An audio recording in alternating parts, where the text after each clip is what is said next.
Okay, hello everyone. Welcome to tonight's conversation. My name is Rachel Biscocho. I am the Operations and Marketing Manager from the Stuyvesant High School Alumni Association. I am also a Stuyvesant grad. I graduated from Stuyvesant in 2012. Again, we would like to welcome all of you to this Stuyvesant community discussion on race, reflections on the past, present, and future. We really hope that this event will provide an opportunity for Stuyvesant alumni and current Stuyvesant students to share their experiences, opinions, and questions on how systemic racism and bias are manifesting, recent events and the lessons that they can teach us, as well as how positive change can start within our own community. So first, we would like to start with some opening statements from the Alumni Association President, Sue Kim, who is a Stuyvesant class of 1993. Thank you, Rachel. Opening statement is probably too broad. Look, I just want to welcome everyone, our alumni community generally, for this incredibly important dialogue. We always love opportunities to connect the alumni community to the actual current students. So to really get a sense of what's happening at the school, and really for students to also understand from the alumni community how our experiences were in the past. For all the excellence to Stuyvesant, this is an incredibly important topic because um, um, you know the question of race at Stuyvesant. This is probably not the place that we've always covered ourselves with glory. So I think it's important to talk about it, to surface the issues. It's a safe space, and I'm here to listen. And I hope everyone here will join me in welcoming all of our wonderful panelists for spending their time to share their experiences with us. Thank you very much.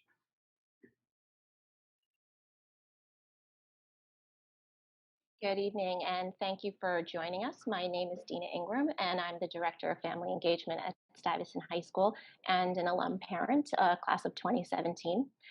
It's my honor this evening to introduce our principal, Erik Contreras. Mr. Contreras is in his 25th year with the Department of Education, having served as a lifelong educator. In his last role before joining Stuyvesant High School as Executive Director of Social Studies, Mr. Contreras added new entire units on Latinx history, the Black experience, and gay rights on the K through 8 level, and worked with Congressman John Lewis to develop units that never existed before on civil rights. While at Stuyvesant, he's taken the lead by word and by example in creating and expanding opportunities for conversations around race, and he acknowledges forthrightly that this work needs to continue to expand as we examine and hold ourselves accountable for change and equity in our school community. So please welcome Principal Contreras. Thank you, Dina, for those kind words. One time goes really fast when you said 25 years, and the other part is, as much as you said we've done, I want to acknowledge that there's a lot of work that we haven't done, and I think this forum will serve to that end to begin to allow us the space to say we need to take greater ownership of some of the conversations about race. And so I want to thank the Alumni Association and Dina and the staff members here and our alumni that are on the panel and our current students who I think the world of for being here today. My students have heard me say that one of the things at STI that we need to talk more about is admissions numbers. We're not complete until we're complete, and I keep saying that to the community. STI, in those 25 years I've served as an educator, STI is not the school that I've served in other places. It is a school that is not complete, and we have not been complete at Stuyvesant. And I think connected to that, I don't know if we've always held ourselves fully accountable for the injuries of the past or of the present. And I think we need to change that moving forward. For a long time, Stuyvesant hasn't fully owned its racist history, past or present, and we need to engage in those pertinent conversations. We have to be inspired by my current students, we have not affirmed in act or deed that Black Lives Matter. And I think that, and I'm going to put it bluntly that way, because I think that there's a lot of work that we have done, and there's a lot of work we haven't done. I also am keenly aware, having worked in, I not to fall into the myopia of Stuyvesant, because the bulk of my career has not been at Stuyvesant, has actually been working in mostly Black and Latinx communities in the Bronx and then in southeastern Queens. I will say that as a city, in my 25 years as an educator, we have not still developed an infrastructure of race equity. So we have not addressed the issue of uneven taxes. A family in the Bronx pays more taxes than a family in Park Slope for the same house. We give tax abatements to billionaires, and Black and Latinx students eat lead chips in public housing.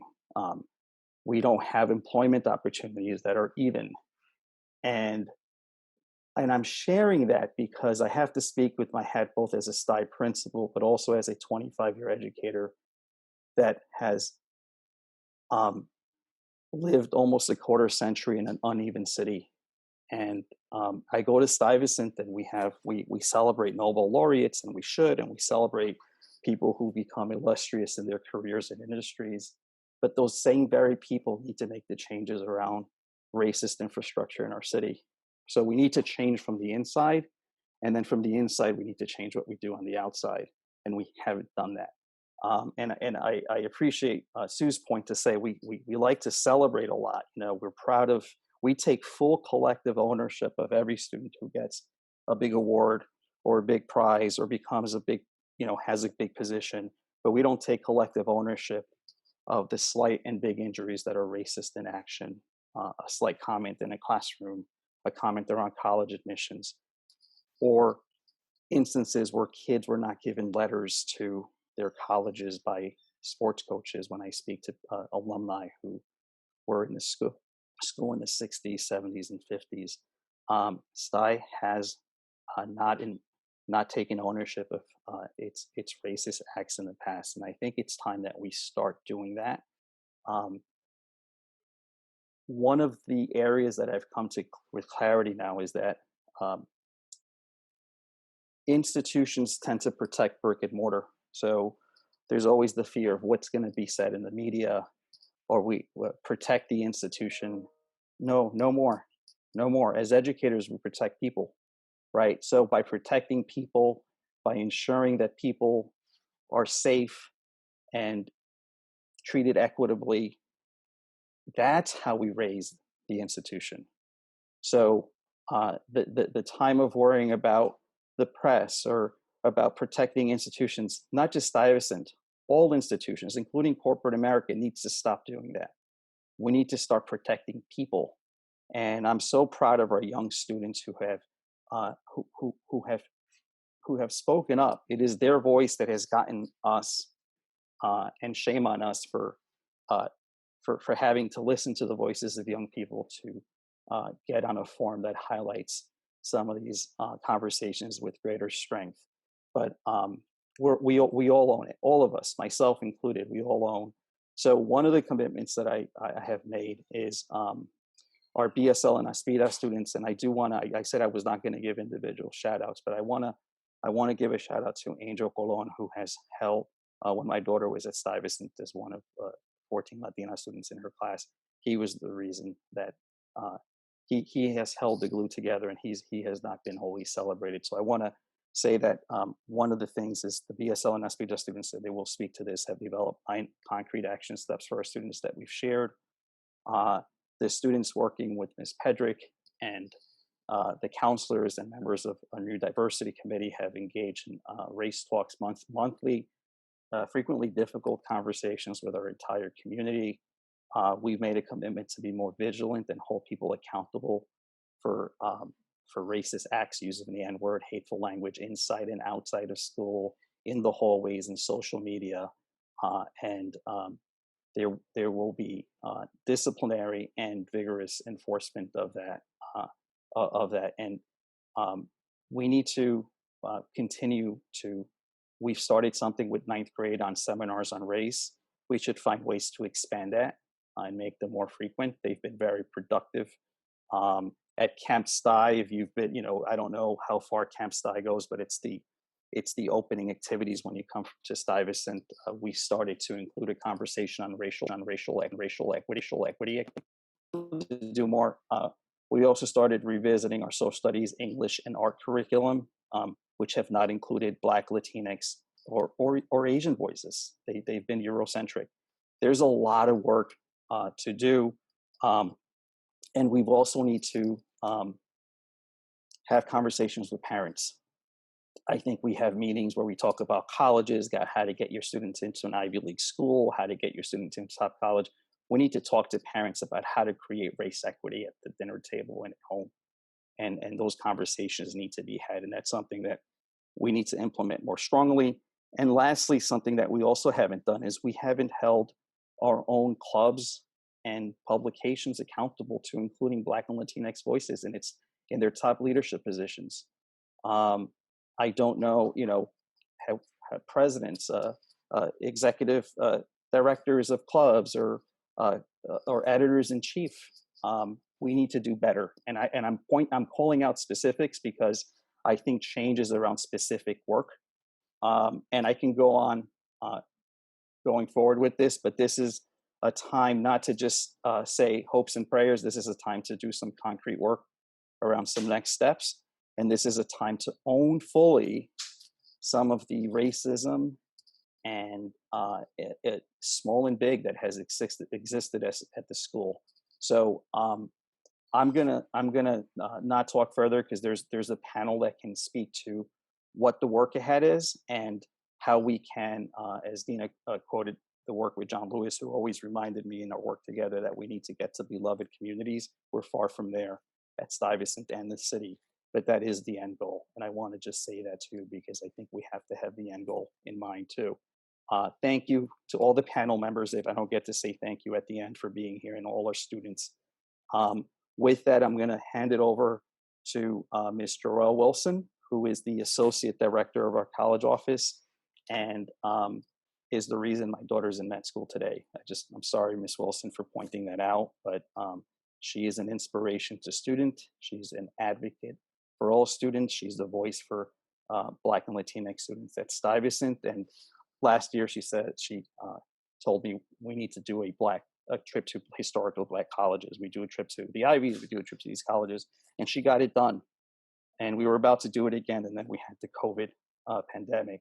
But she is amazing in every way, just a superb educator. Far and few I meet in 25 years that I can say the things I say about Ms. Wilson. So Ms. Wilson, thank you for all that you do. And you are, I believe I give it off to you now, Ms. Wilson. Yeah, thank you so much. I mean, I think you. I could have you continue going on and on about how amazing I am in this school. Thank you, everyone. Thank you, Rachel, Dina, Sukim, the panelists, for being here. This is amazing. This is a great opportunity to have this conversation. As said before, we've been having this conversation for quite some time. And as one of very few people of color that work in Stuyvesant, this is something that we've always brought to the forefront. But in the current climate that we're in, the unfortunate situations that are happening around us, it has brought a much needed voice, a stronger voice, and allowing so many people as allies within the school and around the school to be able to help bring force behind our voice to try to get these things done. So I'm very appreciative of this opportunity. And I would like to welcome our panelists to start this conversation. So we have 4 alum, as well as 4 current students in Stuyvesant that will speak to this. So I want to start off with Candice Morgan from the class of 2000. Candice? Hi, everyone. I'm so excited to be part of this very sobering but very important conversation. I commuted from the Bronx down to Stuyvesant over my 4 years in the class of 2000. Was born in Queens, New York, one of the most diverse counties in the country. And I think this is just a really relevant moment and a poignant moment My current work is I am the Diversity, Equity, and Inclusion Lead at Google Ventures, working to diversify venture capital and funding, focused on the wealth gap in many ways. Before that, I was the first head of diversity and inclusion at Pinterest. I did that for 4 years, which got me over to the West Coast. And before that, for about a decade, I did diversity consulting work. And I really credit my experience traveling across the city and going down to Stuyvesant to leading me to my career today. Also want to say hello to lots of wonderful friends that I've met at Stuyvesant that are on the line this evening. Awesome. Thank you, Candice. So next we have Emeka Patrick from the class of 1998. Hi, Mecca here. So I'm also incredibly excited to be a part of this conversation. I'm really to see what the students are thinking. And I mean, it's been a while, obviously, since I've been to Sty. I'm really curious as to see what the current situation is like beyond what I've read. I am in advertising and branding. I started out as a strategist, went back to school to do brand strategy in particular.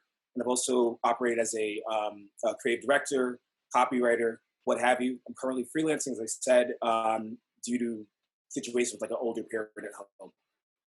I think that's about it, but really looking forward to this. Thanks. Awesome. Thank you, Mecca. So next we have Jamil Ellis from the class of 1995.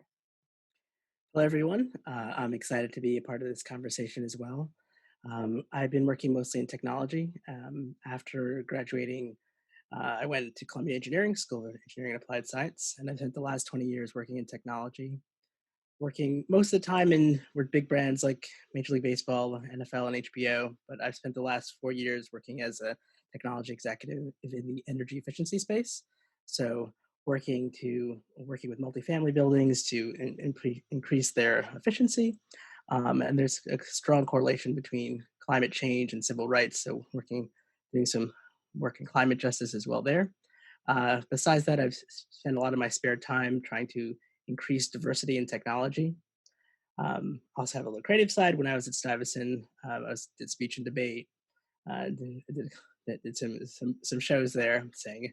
And currently I'm also working on a podcast, Alice Conversations, which I co-host with my dad, who's a retired federal magistrate judge. And we try to give historical context to systemic racism by looking to the history of race and law. So it's something that spend a lot of time talking about race these days, which is good, and excited to be part of the conversation here. Thank you so much, Jamil. So next we have Dr. Brenda Clark from the class of 1976. Hello, everyone. I'm delighted to be here today. When I entered Stuyvesant as a 10th grade student, I was one of the first years of girls to attend Stuyvesant. And so that was a culture change for some of my faculty members. And also for me, traveling from East New York on 3 subway trains to get to Stuyvesant. I'll share that Stuyvesant was not my first choice. I know that's amazing to say. Performing arts was. However, a family church member spoke to my father and said, if your daughter can go to Stuyvesant, send her there. Just keep paying for the piano lessons on the side. He did. I went. My brother came the next year, and my sister about 3 years later. It did change my life. It gave me opportunities. And I think for this group of current students, the opportunities that you have there and also the challenges. And there are challenges, and there were challenges for me as well. Do prepare you for what comes next. My next stop at Barnard College at Columbia seemed easy compared to Stuyvesant. I've heard other students have said that too. When they've left Stuyvesant, college almost seems easy. Very happy now to work in a school district. I'm an administrator. I trained as a clinical psychologist. I now supervise school psychologists, social workers, special ed teachers, and serve on the district's equity committee, which is facing some of the same issues that Principal Contreras spoke of so eloquently. I want to be part of that change and give whatever I can towards the next set of solutions. So thank you for inviting me today, and I look forward to hearing and participating. Thank you so much, Dr. Clark. So now we have our current STI kids. So we start off with Melissa Lopez, class of 21. Hi, my name is Melissa Lopez. I'm the Vice President of Aspira and a rising senior at STI. So as part of Aspira, I'm currently on track to incorporating more Hispanic and Latinx literature in the English department because I feel that Hispanic literature and discussion around our culture should be a normalized aspect of our high school curriculum. And I'm really happy to be here with you all today. Thank you so much, Melissa. Next, we have Sarai Pridgeon, class of 21. Hi, I'm really happy to be here. Like Ms. Wilson just said, my name is Sarai. I'm a rising senior, just like Melissa. I'm vice president of the Black Students League and the Hispanic Student Association, Aspira. And yeah, I have a little bit of experience helping out at Stuyvesant. I help run the Talk Circles Around Race initiative that Mr. Contreras mentioned earlier. We actually just had a really successful one just about 2 weeks ago with almost 200 students, faculty, and Mr. Contreras in attendance, which we're all really proud of, the Aspira BSL crew. In my free time, I also run a program called RISE, which is dedicated to providing free SHSAT prep and high school application mentoring to students from a majority Black and Latinx middle school in Brooklyn, in Sunset Park. Awesome, Sarai. And next we have one of our current seniors. We have Gordon Ebanks, class of 20. Hi, everyone. My name is Gordon. I'm a graduating senior and the president of the Stuyvesant Black Students League. I was a founding member of the DOE's Welcoming School Climate Initiative, and I worked to combat racial bias in specialized high schools and other New York City public high schools using implicit bias training and culturally responsive curriculum initiatives. Awesome, Gordon. Thank you. And then finally, we have Brian Mangy Serrano, class of 20. Hi, everyone. I'm a graduating senior, and I'm the current president of Aspira, the Hispanic Students Association at Stuyvesant. And over the past year, I've worked with the Hispanic Federation on outreach events to try to get more students to come to STI and know more about STI, as well as working with Ms. Patrick and Ms. Paris on going to different open house events so that students can see someone that they can identify with and talk to and ask questions about the experience at STI, and have worked with the Aspira of New York board to try to reconnect the Aspira chapter at Stuyvesant with the overall board here in New York City. Thank you so much, Brian. So I would like to start this question off for our current students. Can any of you please describe how race or ethnicity has affected your experience in Stuyvesant? Anyone can start. Well, then I shall choose. Sarai, would you like to kick this question off? Yeah, I'd love to. I'm a pretty big nerd, so I'm not going to lie. I love Stuyvesant. It's just like the perfect environment for that sort of student. But I think it's really important to acknowledge that being Black at this school is a wholly different experience than being an Asian or a white student. It's just very ostracizing to be in a space that does not represent you in a million different ways. And I think that feeling of isolation has negatively affected some of my experience here, which isn't a good thing to say, but I think it's honest. I also think that because you're so underrepresented, I mean, for those watching, Black students make a little bit less than 1% of the Stuyvesant student population here. It feels sometimes like you're hyper aware of everything offensive that's going on, or that a lot of offensive things are going on, not because of the administration or the faculty, but because we're high schoolers and there's a lot of racism that unfortunately goes unchecked. I think part of that is due to the fact that there's no like group of Black kids to call it out, but a lot of it has to do with complacency and the fact that most students don't see it as their burden to make this space safe for others. And I think we've done a lot of substantial work to change it. The leaders here, Brian, Melissa, and Gordon, as well as the other leaders of Aspira BSL and students from all sorts of coalitions across the school. But I think I'm most excited once school returns, hopefully in the fall, to see my other students, like my white students, my Asian peers go out of their way to acknowledge the way that Black and Latinx students here, which sometimes can be isolating, and to help call out instances of racism and bigotry. Thank you so much, Sarai. Do we have another current student that would like to speak on this?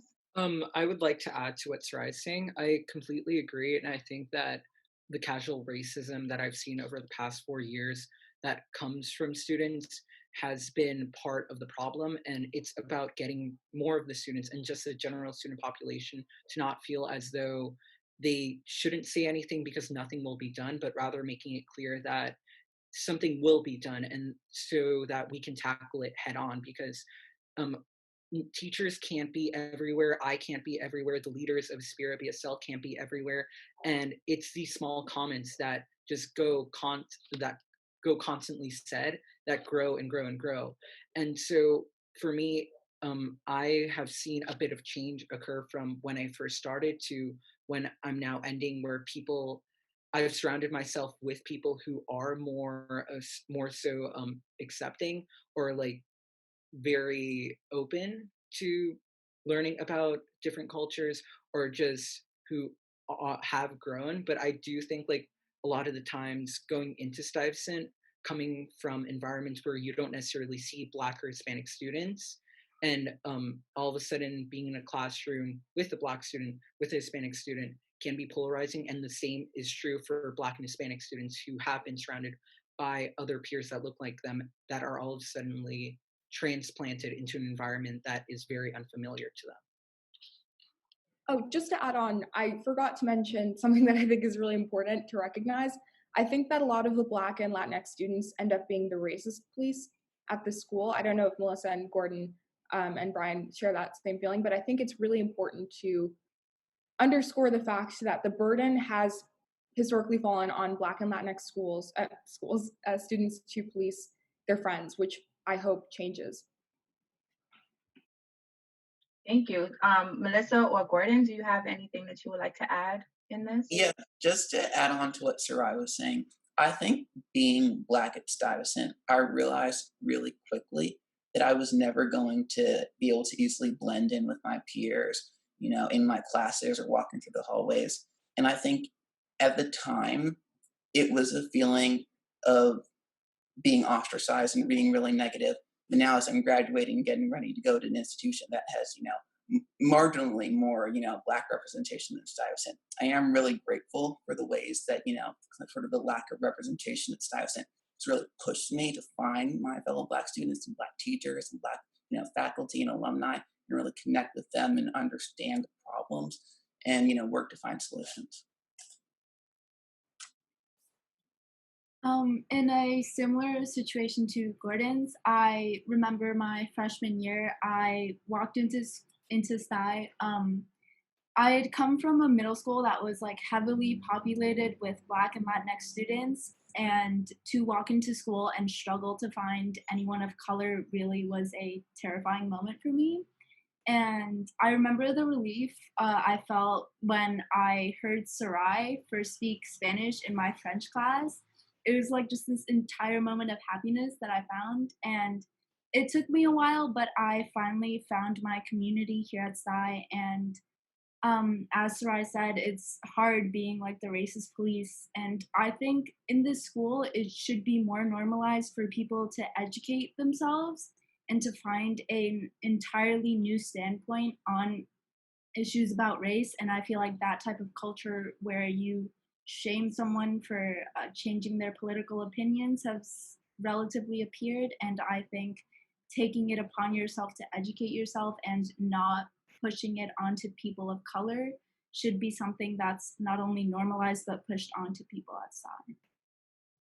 Thank you so much. So, of course, in hearing not wanting to be the race police, right? Let's turn this over to the alum. Do you feel as though your experience in Stuyvesant was similar? Can you resonate with anything that some of our things that the current students are saying? Yeah, this is Candice. I'll jump in quickly. There are a couple of things that resonate strongly. So like Melissa said, I came from a school that was like 5, 6 Black and Latinx. And when I went to STI, it was about 2.5% Black, which is actually does make a difference compared to what I'm hearing from the current students. But it was a very different world for me. So a lot of the experience was actually in commuting from school and then walking into the building, right? Commuting through New York City, which in itself has a lot of racial segregation, commuting through Manhattan, right, through the Upper East Side from the Bronx, and just seeing the change of the people on the train, just race, class changes. And then as I kind of walked down the block towards school, seeing this, the diversity of the students at BMCC contrasted with when you continued walking down the block, the lack of diversity at Stuyvesant. I'm seeing some heads nod from the current students, so that resonates with me. In fact, my mom went to BMCC, and so there was this, even one day on my way to school, I started to take the train to City Hall and just walk across Chambers. And one time there was a police officer who stopped me and asked me for ID, and I gave him my Stuyvesant High School ID. And he looked very embarrassed and said, "Sorry, you fit the description." Right? So there were things like that that I imagine some of my fellow students didn't go through. On the other hand, like the current students have said, I loved my time at Stuyvesant, and Brenda mentioned this amongst the alums. It changed my life in significant ways.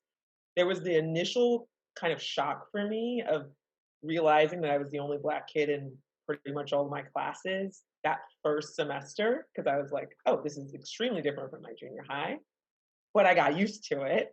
And that's, in the state of the United States today, that's still my experience. That was my experience at Carnegie Mellon, and that is my experience at Google, and that was my experience at Pinterest, right? So it prepared me in many ways to step into both the power and also the visibility of being an only. Any other alum can speak to this? Maybe Jamil? Yeah, I think I had a great experience at Stuyvesant. It was definitely different when I was there in terms of the ratio. I don't know the exact percentage, but I know I had come from I grew up in Brooklyn, and I came from a private school where I was the only very few Black people there, and I guess it was, for me, some of the things as I reflect on, and it was great to see.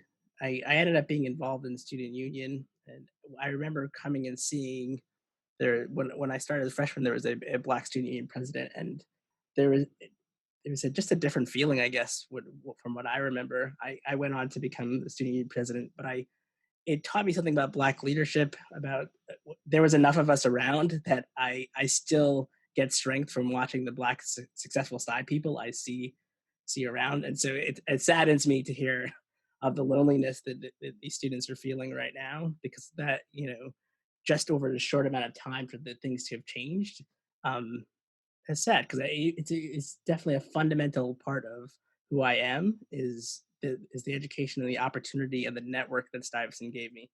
It's still on my resume. I just got a job.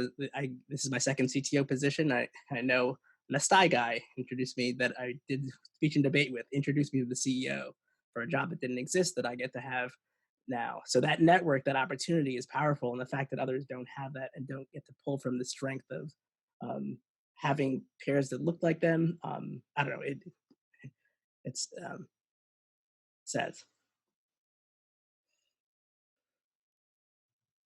Dr. Brenda Clark?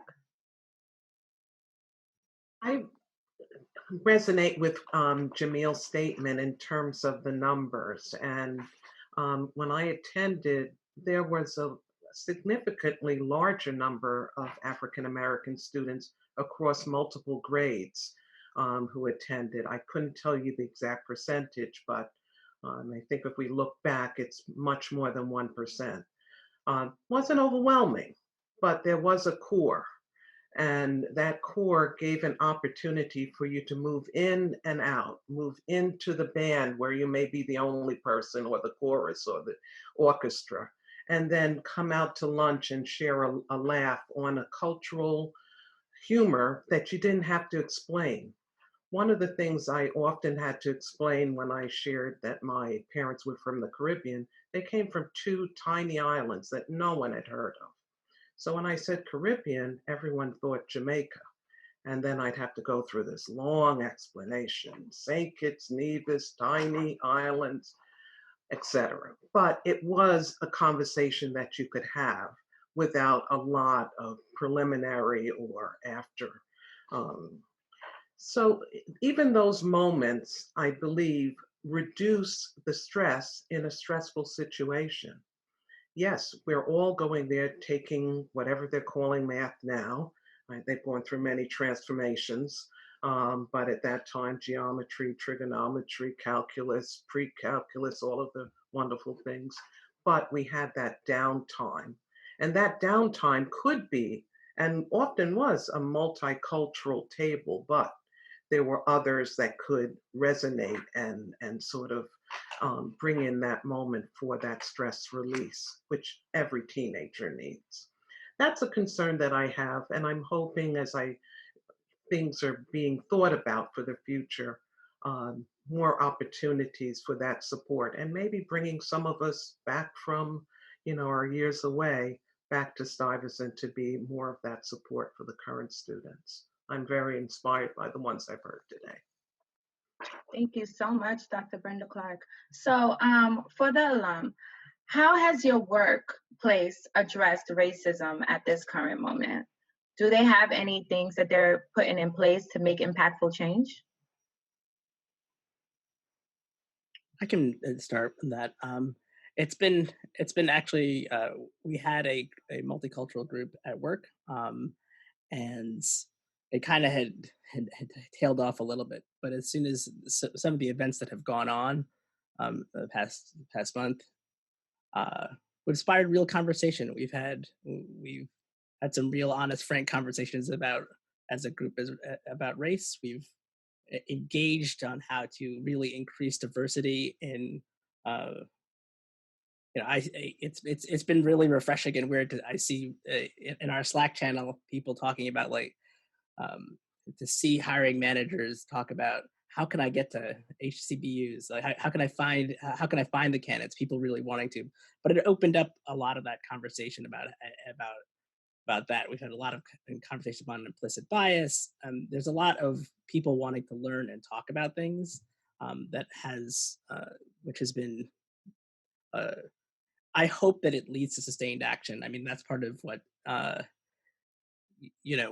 what's so important around these things is, systemic racism, these things have been around for a long time. So it's great that people are going to talk, and I'm hopeful that this will have some sustained action at work. But I know people are engaged and looking and thinking about it, and that's great. Thank you so much, Jamil.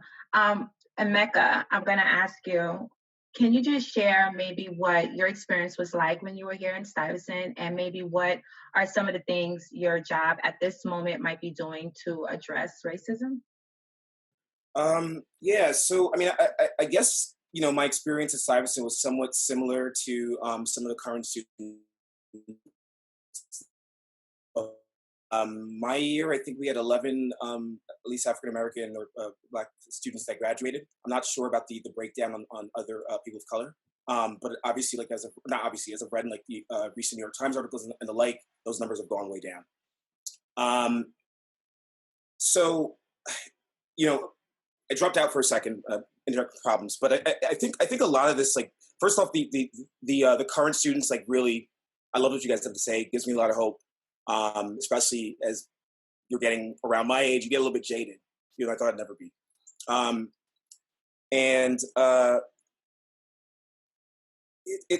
It's sort of an interesting situation, because I think I had a potentially somewhat similar situation to Jamil. Not 100% private school, but I did go to a lot of schools that weren't necessarily Black Hispanic heavy. So while there wasn't necessarily a large transition or any sort of shock upon coming in, I mean, there still is the fact of dealing with, I guess, the microaggressions, right? And just dealing with, based on, I looked at the Spectator article today. And I remember my time too, when I was heading off to college. Oh, you're going to be fine. Affirmative action. You're going to go anywhere you want, right? And there has always been like this minimization of effort, experience, what have you. And that's a painful and unfortunate thing. But I think for me, a big issue, and that even connects to what we're dealing with right now with like friends, family, well, people that support Trump, is at what point are you going to stop educating and informing and sort of like move past, right? Because again, I still feel like the onus of explaining all these things should just be on the people of color. And Google's out there. There's a lot of information that people can tap into if they actually are really interested and they are really engaged. I don't know. So I think basically what I'm saying is there's a lot of this I sort of wrestle with. I obviously hope for the best. I'm really happy about these times. I think we've hit a very unique, perfect storm where we're systemic racism, racial justice, and the many other things that have plagued this country for numerous years are being brought to the forefront. And they're not necessarily issues that are being carried by one particular background, but there's something that people are seeing as a systemic, as a massive problem, and it's something that affects you, whether you're a person of color, whether you're Caucasian, whether you're Asian, whether you're whatever. I mean, not that Asian. So basically, man, I'm not sure where I'm going with all this, but I think I'm sort of trying to get towards the fact that I'm excited about today, what's going on. I'm excited about like youth of today, and I mean, obviously we still have a long way to go. I know even my industry, for example, I mean, a lot of my experiences, like where I've been hired for certain positions, like my last creative director job, like a little while back. I mean, I'm sure one of the main reasons I was hired is to be the token Black guy on an account that had a lot of Black clients, and that's unfortunately been a lot of my experience throughout the advertising branding world. I mean, I don't know how many times I've sat around and heard how people are like, oh, we can't find anybody of color who's qualified. We can't do this. Oh, we can't. And like literally, I mean, if they just kind of opened their eyes or maybe jumped on LinkedIn or talked to one or two other people, that would be easy to find. And so you end up with a situation where even like today now, for example, a lot of positive changes happening. But I wonder similar things to what some other people spoke about. Is this actually going to be an ongoing situation? Is this just like a moment, and then we're going to move past it when something else comes on? And how do we make sure that the ongoing situation happens versus this just being a flash in the pan and things going back to the way they were? So I mean, there's definitely just a lot to wrestle with, and we all need allies.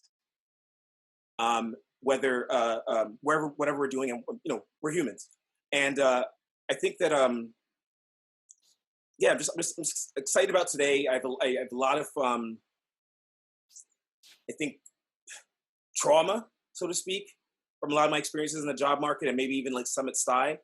But I don't know, soldiering forth and hoping for the best, I'd say. Thank you so much, Mecca. It was a lot to kind of digest what you're saying, right? You use the word trauma. That's a trigger word right there. You already are saying things like affirmative action. You're making mention of a lot of things that I think a lot of our students definitely can relate to.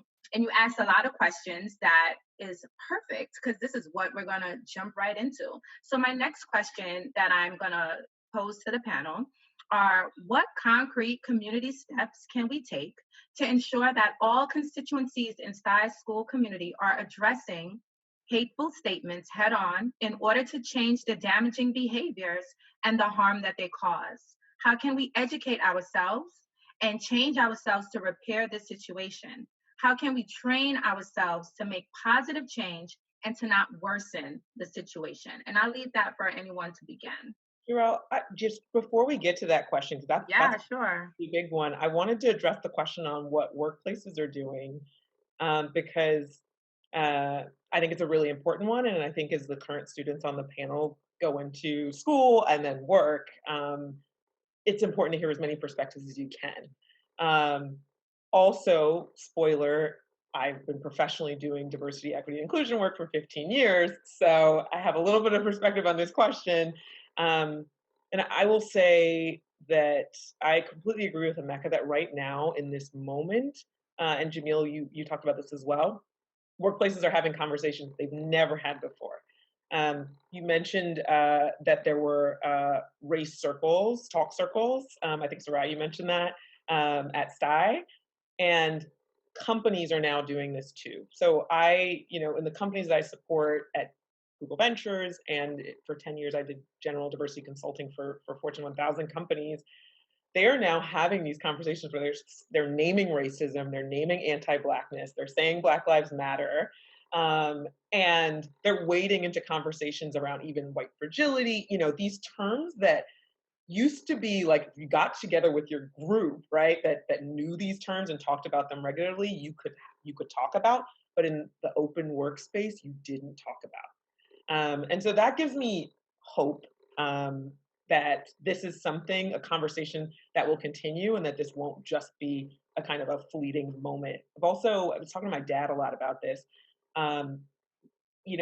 We've never seen so many allies in this conversation around anti-Blackness, BIPOC, right, people of color, and that too, seeing people start to educate themselves instead of asking their one Black friend or their one Latinx friend for information is very, very hopeful.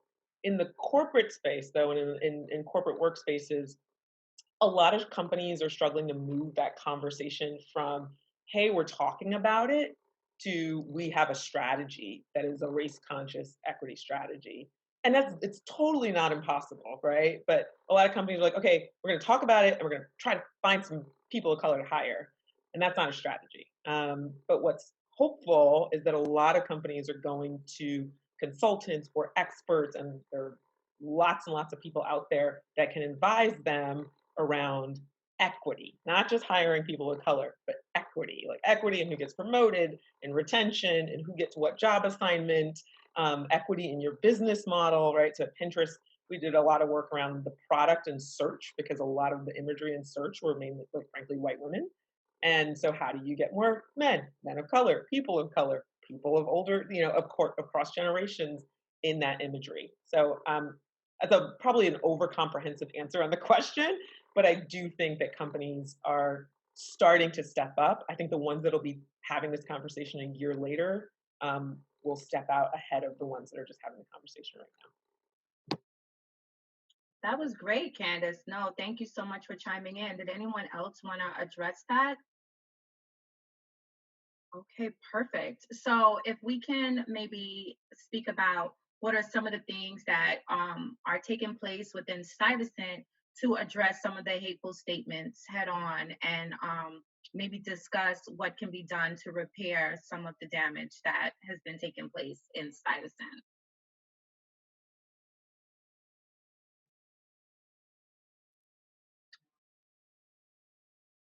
Anyone now?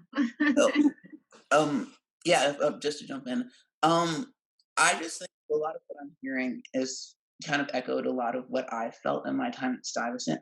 And there's this quote from, Mary Wright Edelman that says, children can't be what they can't see. And I mean, as a Black student at Stuyvesant, there's only so many examples of, Black students being successful or being happy or being well adjusted that I could see. And I felt that sitting in my classes, not only was that reinforced by the lack of people who looked like me, but sort of the lack of people who looked like me in the curriculum and who thought like me and who had similar backgrounds that I did. And I think that so much of my own anti-racism journey has been about learning and education and meeting people. And something I find so powerful is reading the works of, authors of color and learning about their lives and learning about, their art and the work that they've done, the work that they've put in to build a country that is multi-ethnic. And that's not something that is talked about at Stuyvesant, because, apart from the struggles that Black and Latinx students at Stuyvesant face, there is sort of an uncomfortable racial dynamic just in general that is not talked about or explored and is just left to fester unexplained. And what I feel that we need to give, Stuyvesant students, and not just Black and Hispanic students, because, they've been forced to have these conversations with their peers, just unexpectedly and sometimes unwittingly. But now what we're seeing is just, white and Asian students really diving in and understanding that this conversation is theirs as well. And these conversations need to be had. They need to be had in all spaces, not just, spaces devoted to racial equity and racial justice, because anti-racism and unpacking sort of history of racism in this country is all encompassing. It has to do with STEM and arts and humanities, and it is ever evolving, and it is about, personal human to human connection. So, a lot of times I think, I hear people in the hallway say, oh, well, talking about racism or race, that's not for me. I don't care about that. I don't care about politics. That's not something I want to talk about. But I think that sort of if we rebrand this topic, for lack of a better word, then we can make it so that the entire Stuyvesant community can have this conversation and really work as equal partners to make this school, better, more equitable place.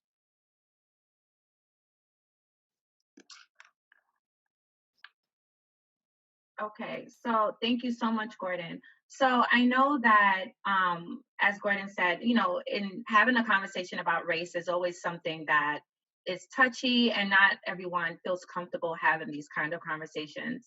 And I just wanted to try to address one more time, trying to figure out what are some of the concrete steps that Stuyvesant will be putting into place in trying to address some of these concerns. So one of the things that I know that has come up is a 9-step plan that has been discussed. Does anybody want to speak about that?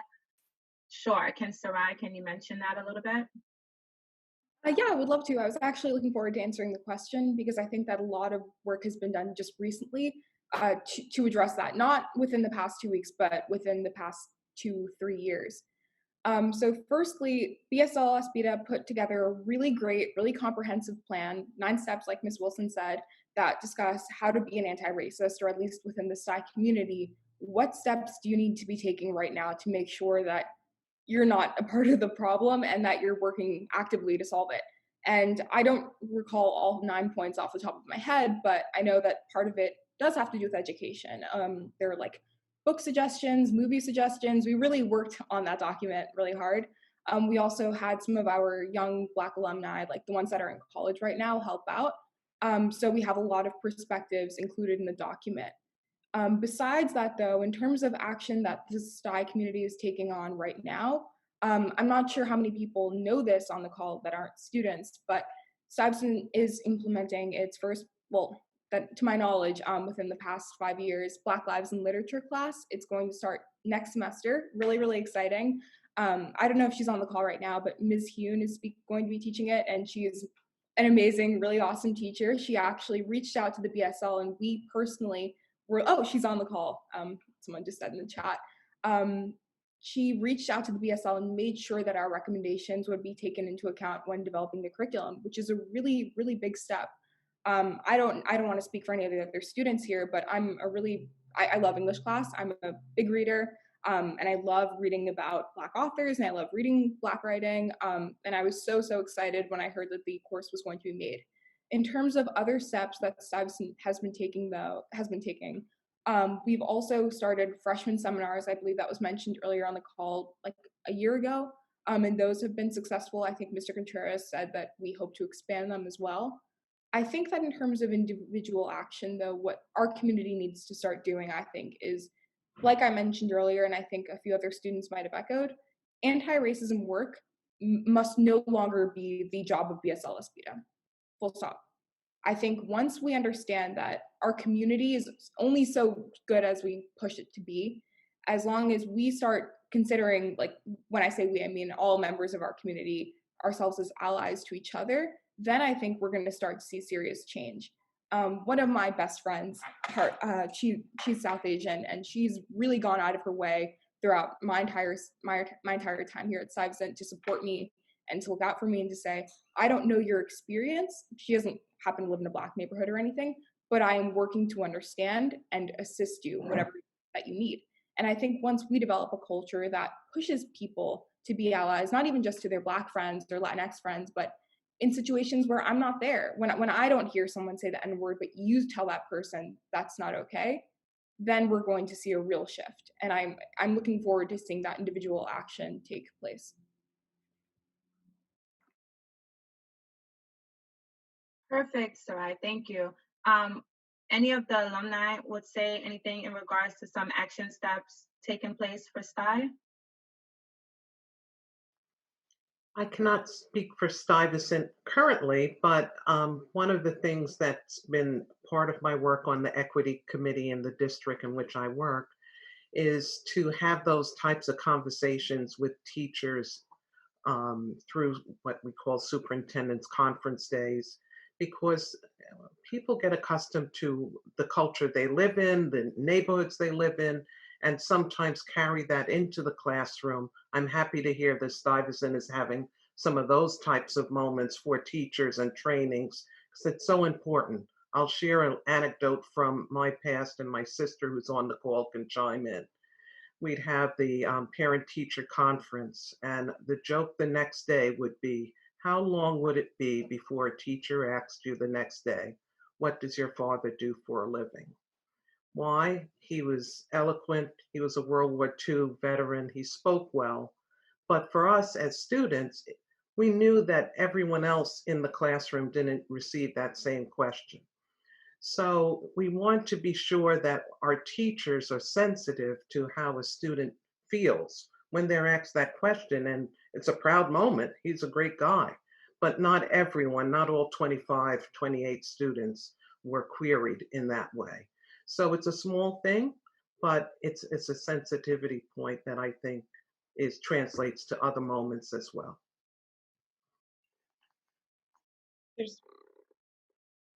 There's one thing I would just add really quickly, looking at the 9 steps, which I first of all would love to engage more with the group because I'm just super energized around this topic. Allyship is clearly something that is valued and recommended throughout those steps, and I think one of the questions or a theme I'm seeing in the questions in the chat is around solidarity across different racial groups, including people of color. And this is something I'm sure many of us can relate to, but a lot of the ways that American history has juxtaposed whiteness and non-whiteness has then been further divided and conquered by myths like the model minority myth, right? Which creates this concept of proximity to whiteness. However, it's conditional, right? So, currently with coronavirus, we've seen increased stigma towards Asians and Asian Americans, for example. That is problematic, and that is also a symptom of, a culture of whiteness or white supremacy. So I think that that allyship in understanding the racial structure of American society and all of our roles in it, whether you can use your privilege in that racial structure, if you don't identify as a person of color, or you can use your privilege across those different racial structures, is kind of a way to emphasize a togetherness on this topic. And like students are saying, creates a way that they don't have to play, like, again, racism police or the oppression police or the educators on this topic. Thank you so much, Candice. So I'm gonna direct this question to Mr. Contreras. I'm hoping that he is willing to answer this one. So it's a 2-part question. The first part is, what are your hiring practices around hiring teachers and faculty of color? And then what are your suggestions for assisting or for teachers currently in Stuyvesant to address racism and equity? Hi, Ms. Wilson. So the hiring, the first thing is Stuyvesant has, I don't know if you know this, but very few people leave. So every opportunity to hire creates an opportunity to create inclusion and and representation. So I have a 3-step process. That's a committee interview. It's a portfolio submission, committee interview, then a class demo, and then a conversation with me. So I kind of invert it, and it doesn't start with a conversation with myself. And one of the commitments I've made is we're going to, both in the group interview and in the portfolio, ask a very explicit question around racial equity. We have asked it, but it needs to be more explicit. and how will your curriculum reflect the way if it's social studies, the historical content that of Black communities, of the Asian community. And I'll give you a very concrete example in that. When I got to Stuyvesant, there was an art, it was called Art Appreciation Mandated course. Everyone took this course. And when I started peeling the onion on this course, the entire course was about medieval, Renaissance, and European art. And in a school that has, and I say it quite bluntly, so I apologize, in a school that is 84% students whose grandparents, great-grandparents, or parents were under the foot of European colonialism, it is which is a very different style than I think a style from even 1990. To have that course be called Art Appreciation and to enter that, and by the way, Music Appreciation was the same way. So to enter a music appreciation that didn't have jazz in it, that didn't have salsa, which is a New York City product, was an irresponsible act, right? So the curriculum is changing as we speak in art. I've actually, working with the assistant principal of art and music, we said this is the timeline to create a new course around those two courses. We met last year and with BSL and Aspira with the social studies and English departments to begin adding units and being very specific, not just talk, but really specific about what are pieces that are going to be included. And that work began a year ago and will continue into the next year. If you look at the hiring practices, for a long time, the hiring didn't reflect even the 84% of our students. Which says a lot, right? What's the messaging there? It's that communities of color are not included in those who teach. That's been shifting over the last few years and will continue to shift. Obviously, it's something that is it takes a longer arc of time because of the vacancies that come at Stuyvesant.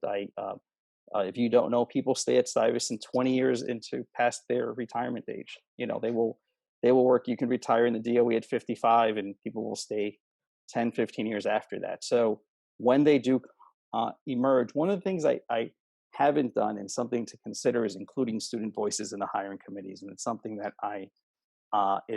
if possible, I have to check into that. I would like to do that. But I do think that we have to make a more concerted effort in hiring. We have already, but I think we need to do more. Repeat the second question because I want to, I muddled the two, but it's okay. Yes, so the second part, no, it's absolutely fine. The second part was how would you have the current teachers address racism and equity? Yes. What would be your suggestion for that? So we've done a couple of sessions in the time I've been on implicit bias training, not enough. And I think that not enough, and it's about also finding the right organization to conduct the training, which I think is really important. So I have to, part of my next steps is I'm gonna increase the frequency of that training. I get to meet with the staff once a month, at most usually with the way the schedule works at Stuyvesant and the PD schedule.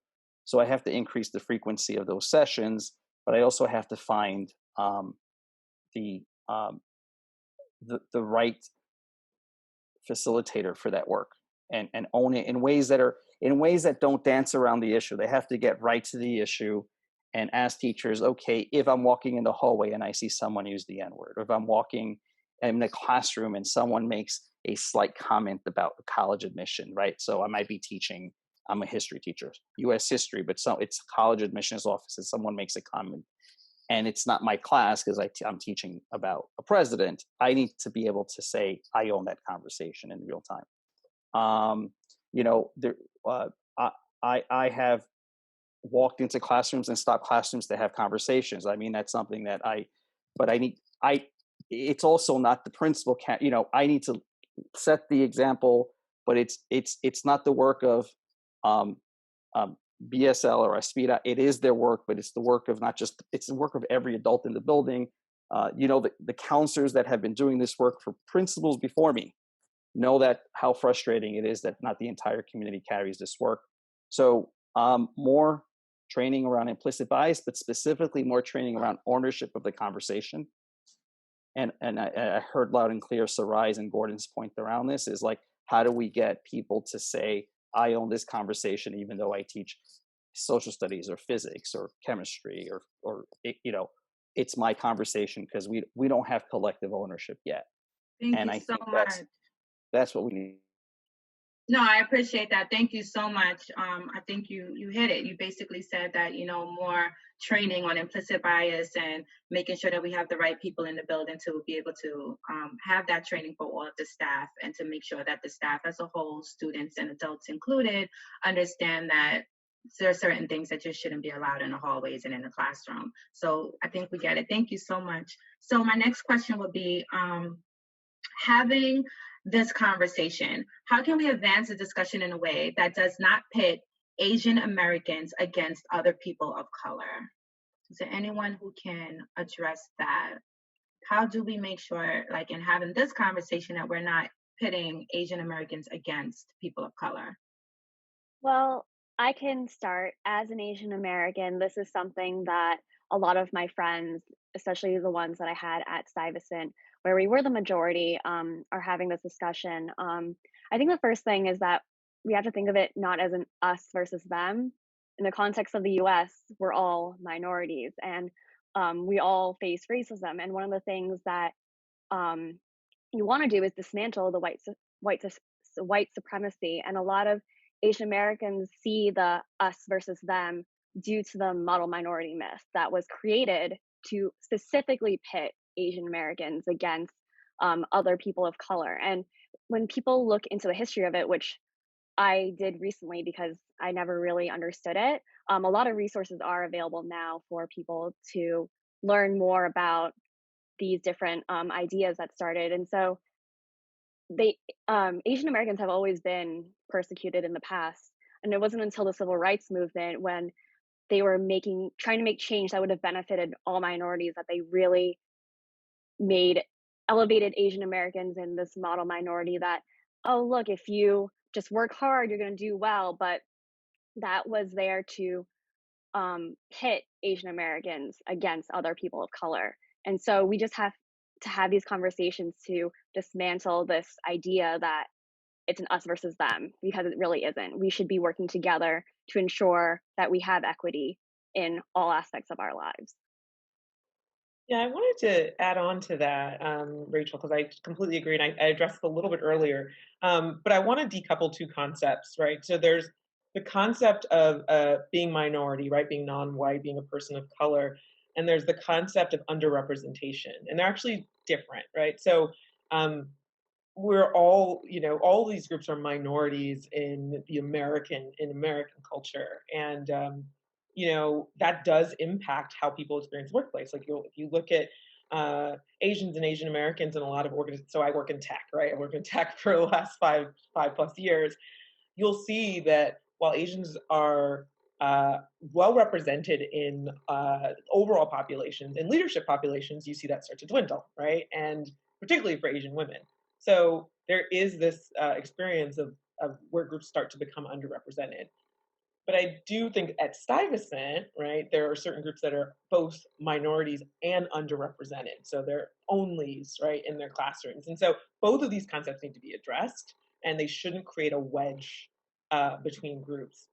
The other thing I would say is I'm really heartened. I have lots of really long conversations with a lot of my friends at Stuyvesant and beyond, a lot of my Asian friends around anti-Blackness and other forms of racism within one's own communities. I mean, within the Black community, there's colorism, there's internalized racism. And so I've been really heartened by, I actually just earlier today was talking to two of my Chinese American friends about conversations they've been having with their parents around racism in America. And I think that's another way forward, is to share resources and, again, be an ally across groups of people of color. Thank you so much, Candice. Is there anyone else that wanted to make mention about that specifically? Yeah, if I could just add on. Oh, Brian, did you want to go? Can I go? Yeah, sure. Yeah. Brian can start it off, and then we'll hand it over to Gordon. I agree with what Rachel was saying about the model minority myth of working hard, doing well, it not necessarily fully being understood, because I think a lot of the times when we're addressing this topic or this question is that people tend to forget about the past and what leads to the effects that we're seeing now, which is a lack of resources that students have at a young age that can't make up, that can't be made up after years and years of lacking these resources. And about having conversations not necessarily be about like us versus them, as was being said, but more so about the fact that it's an equity issue and it really affects everyone. Because I personally have had conversations about this in a classroom setting, as a lesson as a sophomore, where I felt kind of attacked because people were saying, oh, Black and Hispanic parents just simply don't care about their kids. Like, that's why they're not sending them to the tutoring centers. And because they're not sending them to the tutoring centers, that's why they're not going to Stuyvesant. And it's not necessarily about that, like making it clear to people who do talk about this issue that it's not like it's not about blaming Black and Hispanics or blaming any group. It's about figuring out what steps can we take to better make education at a young age more equitable, so that when we get to the high school level, students are all on a somewhat equal playing field and have a chance to score high no matter what resources they had when they were younger from their household, because that shouldn't necessarily matter, because that's why we have schools, to make it so that everyone has a fair shot at life. And yeah, I just think the root of the problem is something that needs to be addressed more rather than looking at the after effects. Thank you so much, Brian. Gordon? I guess, one thing that I've learned doing anti-racism work and implicit bias training is just that anti-racism is fundamentally cooperative. I mean, individual races or groups cannot end racism by themselves. And it's a tactic of white supremacy to divide, people of color, as Rachel was saying. So, when sort of in Stuyvesant, like, when Black or Latinx students will talk about their experience, like white students and Asian students will take it that as like a personal attack. Well, that, that we're saying this school is fundamentally bad and flawed and that it's evil and racist and can never be redeemed, which is, completely untrue, when we're actually saying that Stuyvesant is a great school with wonderful opportunity, but it has the capacity to be better. And there are things that are lacking. So I think one thing that can be done in sort of social studies and English classes is, defining the terminology that people who are anti-racist use to talk about racism. Because, when we talk about anti-Black racism in a vacuum, that doesn't include, the struggles of other, people of color, the history of white supremacy, it, doesn't resonate with people in a way that it should, when in actuality, ending anti-Black racism is a part of ending racism, and ending anti-Asian racism is just a part of ending racism. And we can't end racism without ending all of those things, and they don't exist without one another. That was perfect. Great. Thank you so much. So my next question, and this is, I'm starting Q&A, and this is one of the questions from one of our viewers. The question is, how does racial equity intersect with the culture of stress at Sty? As an alum, class of 2010, I felt that the intense workload discouraged students from political engagement. What major changes to the structure of a Stuyvesant education need to be changed in order to open up the space and time required for anti-racism?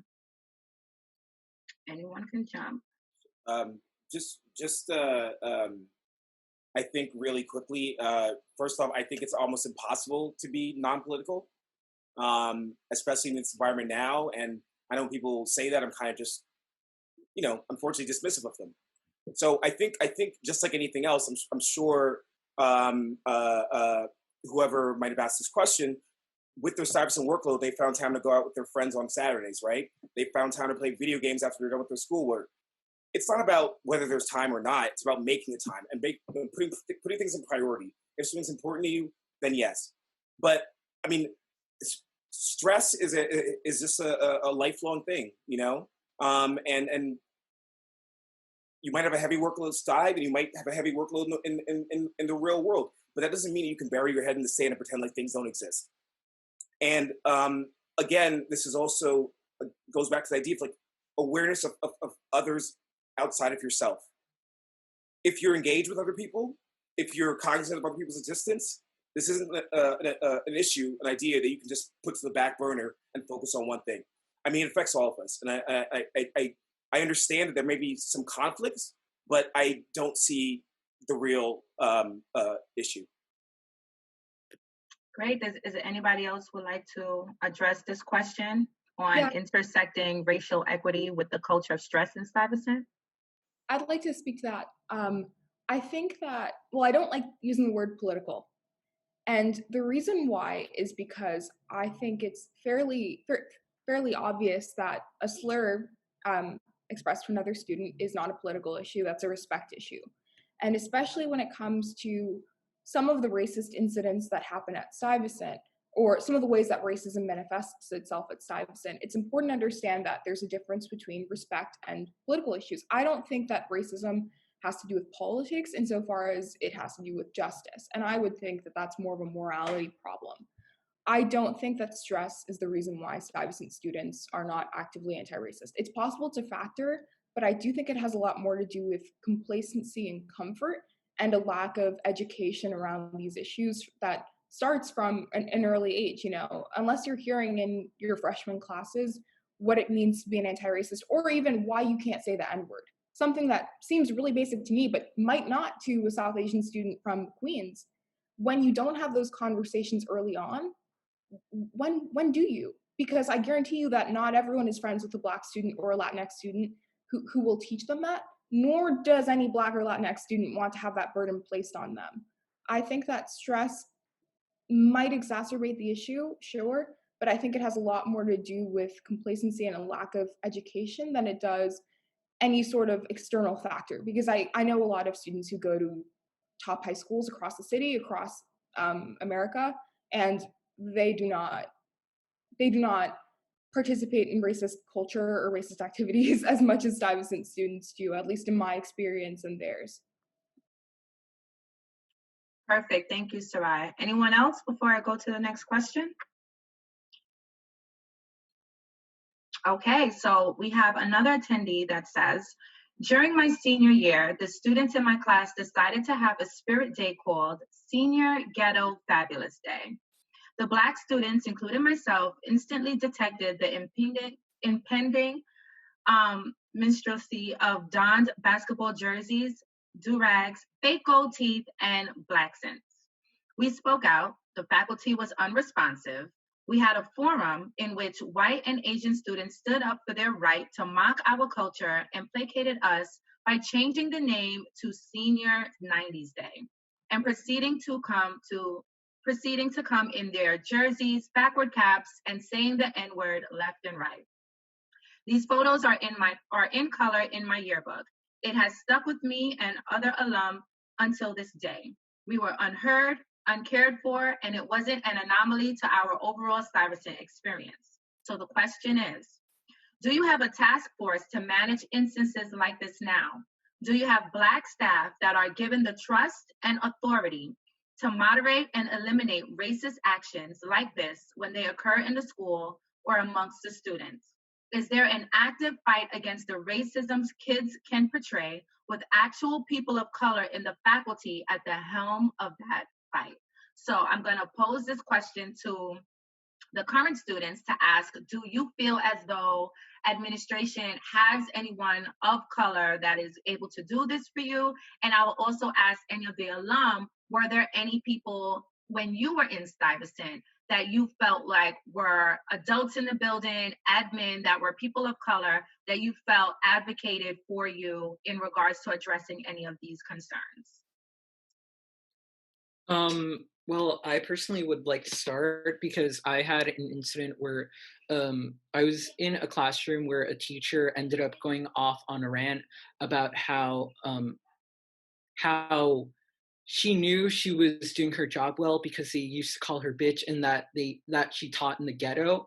And the one person that I was able to go to about this incident during sophomore year was Miss Pierce. And I know that any other staff of color, like Miss Wilson, who I met later on, as well as Miss Guthrie, Miss Brandon, who joined Stuyvesant during my junior year, and Mr. Contreras would have addressed it. But I was glad that after I brought that incident up to Miss Pierce, she was able to handle it. We had different students who were in the classroom at the time come and write statements about what was going on in the classroom to make sure that, okay, like this toxic environment, which didn't just stem from that one incident, but from different small little things that made you not necessarily just as a student of color, but just as a student feel uncomfortable, feel like it was addressed. Because then I saw a change in the way the teacher acted to the students, at least in my class, a couple of days later, as well as different things that were put around the wall about like different mistakes that we made on the tests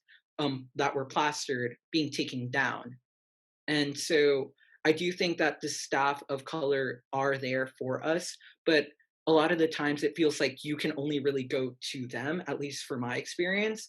And it's something that I think needs to open up where all faculty make it clear that you can go to them no matter who you are, what you look like, no matter what age you are, because we have made it so that it seems like the burden is always on the Black and Latinx faculty when it should really just be everyone as a whole, like the APs. Like I shouldn't have felt necessarily that I should have just gone to Miss Paris because I trust her and she's my counselor. Because what if she wasn't there? Then I might have just stayed silent about this. Thank you so much. Is there anyone else that can speak to this? Hi, I wanted to speak to this because I usually also talk to my counselor, Miss Brandon, who has been a big support in whatever racial issue I come across. But I would also like to shout out Mick Susan, which is a white teacher at our school. But anytime I've emailed them with like I've been really stressed with the current political climate and all these issues we've had to deal with, and they made this 27-page long PDF educating the entire school on like educational resources, how to act and how to support your Black friends and your Black community. And I feel like while it is true, it sometimes feels like you can only come to your guidance counselors or faculty of color. I would like to say that they've been the biggest ally at Stuyvesant. Yeah, just to add on to Melissa and Brian, we talk a lot about, the problems with racial equity at Stuyvesant, but, there are also just such tremendous Black and Latinx, faculty and administration who work here who just, make it so known that they have zero tolerance for racism. The only thing that I would say is just that we need more of that. We need more of, the Miss Wilsons and the Mr. Contreras and the Miss Parises. We need, every teacher to have that anger, when somebody says a racist thing, and, have to realize that that's the thing that they need to be angry about, because somebody has just made their space that's meant to be a learning and educational space into a space where some students don't feel welcome. I wanted to just say that I think when I heard of that story in the 90s, that's just a chilling and awful experience for anyone to have had as part of their high school career. And I think it goes back to Brian's point, and he put it so well about, and I think it was reinforced by Candice, underrepresentation. And Brian spoke about some of the reasons for that. There aren't the preparatory programs. They used to call it Special Progress, SP, that brought children from across the city who had academic potential and prepared us. You didn't have to take a prep course. You were prepared through your middle school years. And that's such a factor. I come back to the diminished numbers, and it doesn't have to stay that way. It does not have to stay that way. There are opportunities, there are ways for it to, not only for you to have the admissions, but also I'm hoping to have the retention of students. One of the things that would often be said was, well, if people don't do well on this test, you can go back to your neighborhood high school. It was almost like this message that, and that would be the worst fate in life. And I'm sure that wasn't just said to African American students. I'm sure it was said to students of all cultures. But even statements like that should not be said. They're painful, they're hurtful. If anyone is on the cusp of feeling, can I do this? Can I not do this? To have that over their head is not the Stuyvesant that I think it can be and should be. So thank you. Thank you so much. Does anybody else have anything that they want to add to that before I move on to the next question? Perfect. So I see a question here, and it's asking, how can you shift the narrative from people of color as Black and brown kids to include Asian Pacific American kids? I hear again and again through the words our panelists are saying that it's white and Asian kids versus Black and Latinx kids. We need to shift the narrative to all people of color to dismantle white supremacy. We must actively work on destroying Asian Americans' white privileged proximity so we can build solidarity between all people of color. Does anyone would like to address that? Sure, Sarai. Yeah, I think that's a really good point, and one that, for whatever reason, does not really go addressed at Stuyvesant, because we do have a substantial South Asian population, yet it seems like whenever we discuss racial equity, we really only center white people, East Asian students, versus Latinx and Black students.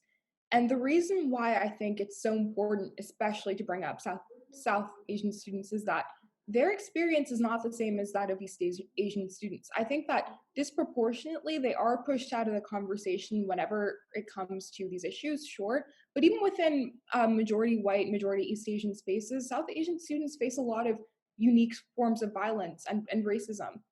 And I also think it's important to recognize that when it comes to conversations about the N-word, I don't think that there's a metric for how or what group of student disproportionately uses the N-word at Stuyvesant, but I do know that it is pervasive among some South Asian friend groups.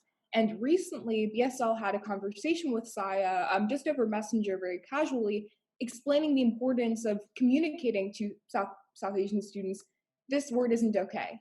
And when you use it, you are not only harming Black students, but you're also participating in a larger structure that hurts you.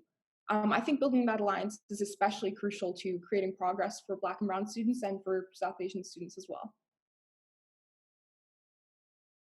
Thank you. Is there anyone else that would like to address this?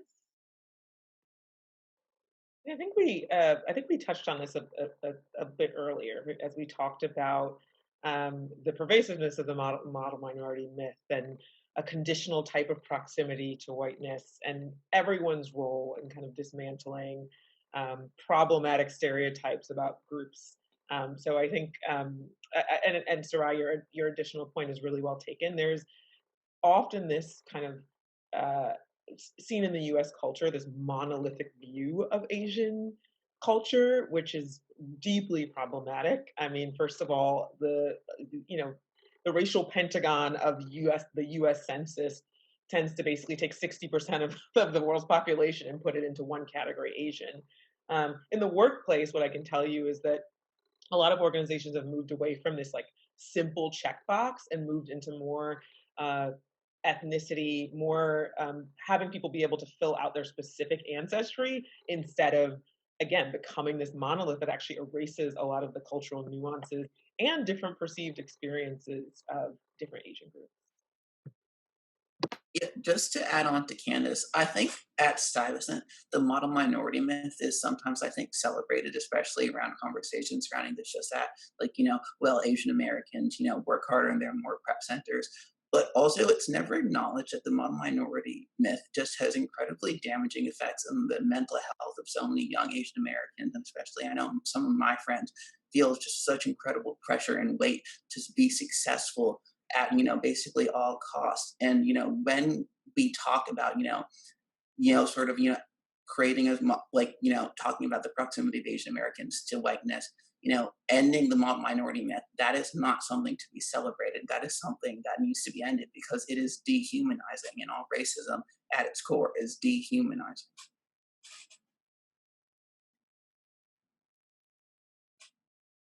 Anyone else? Or Yeah, I would like to add on just one short point before we move on.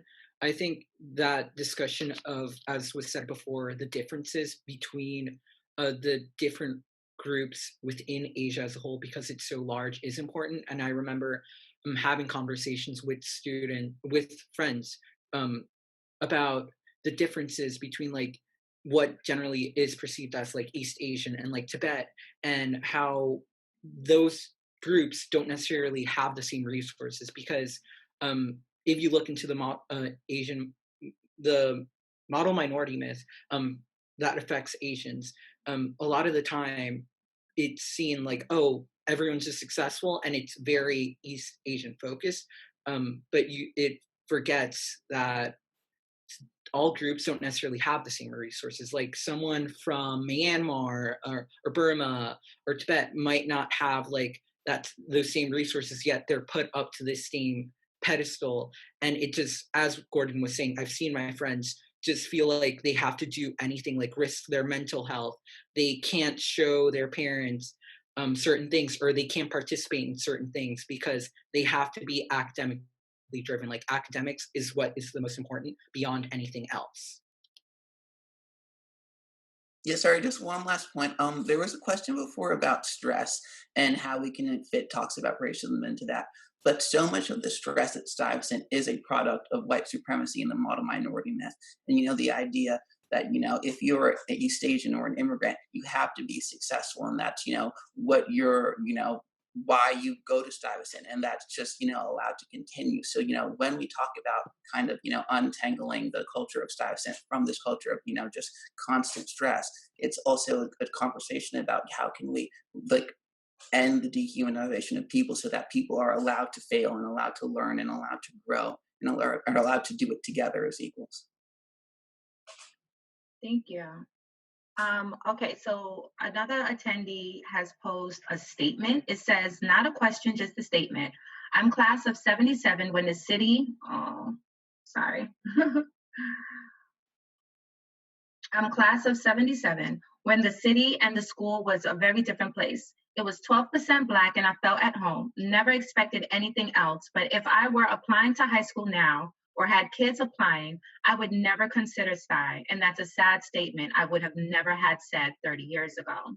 So the next question is, someone is asking, how can the alums or the Alumni Association, how can we contribute to furthering anti-racism initiatives at Stuyvesant?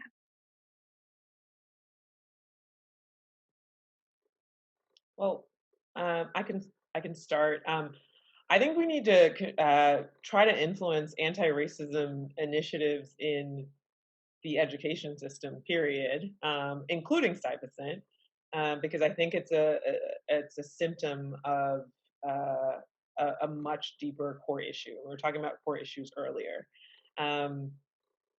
First of all, this racist idea that like some parents just don't care about education, and that's why their kids didn't go to Stuyvesant, right? That's such a it's such an assumption, and it feeds into the model minority myth. It feeds into the some groups are lazy myth, and I think trying to just actively speak up against those types of like, very damaging myths is really, really important. I think educational reform in terms of the ways that schools are funded, right? Like I went to when my parents separated when I was very young, and I moved to East Harlem, and I was in District 4, and the quality of the education and the funding and the tax rates, all of that feeds into the opportunities that you get to go to a particular high school. And so we need to advocate for policy changes at that level. And I think that's something that a lot of us can play a role in, right? And then I'm sure we'll get into this a little bit later, but like testing, right? The idea of this is the one way, this is how you prove you're smart, right? When actually education and the way people learn is very different. And some people don't perform as well on tests in time-bound conditions in fancy schools that they've never been in, right? When there's priming to that process. A lot of kids can't afford test prep, right? And so, understanding that we can contribute to systems of ways that kids are educated right now, I think that goes into affecting the racial dynamics of Stuyvesant. Thank you. Does anyone else have anything to add to this? Hi, this is Christina. Hi, Christina. Hi, everyone. I just want to thank everyone so much for participating tonight. Everyone has been so excellent in their comments.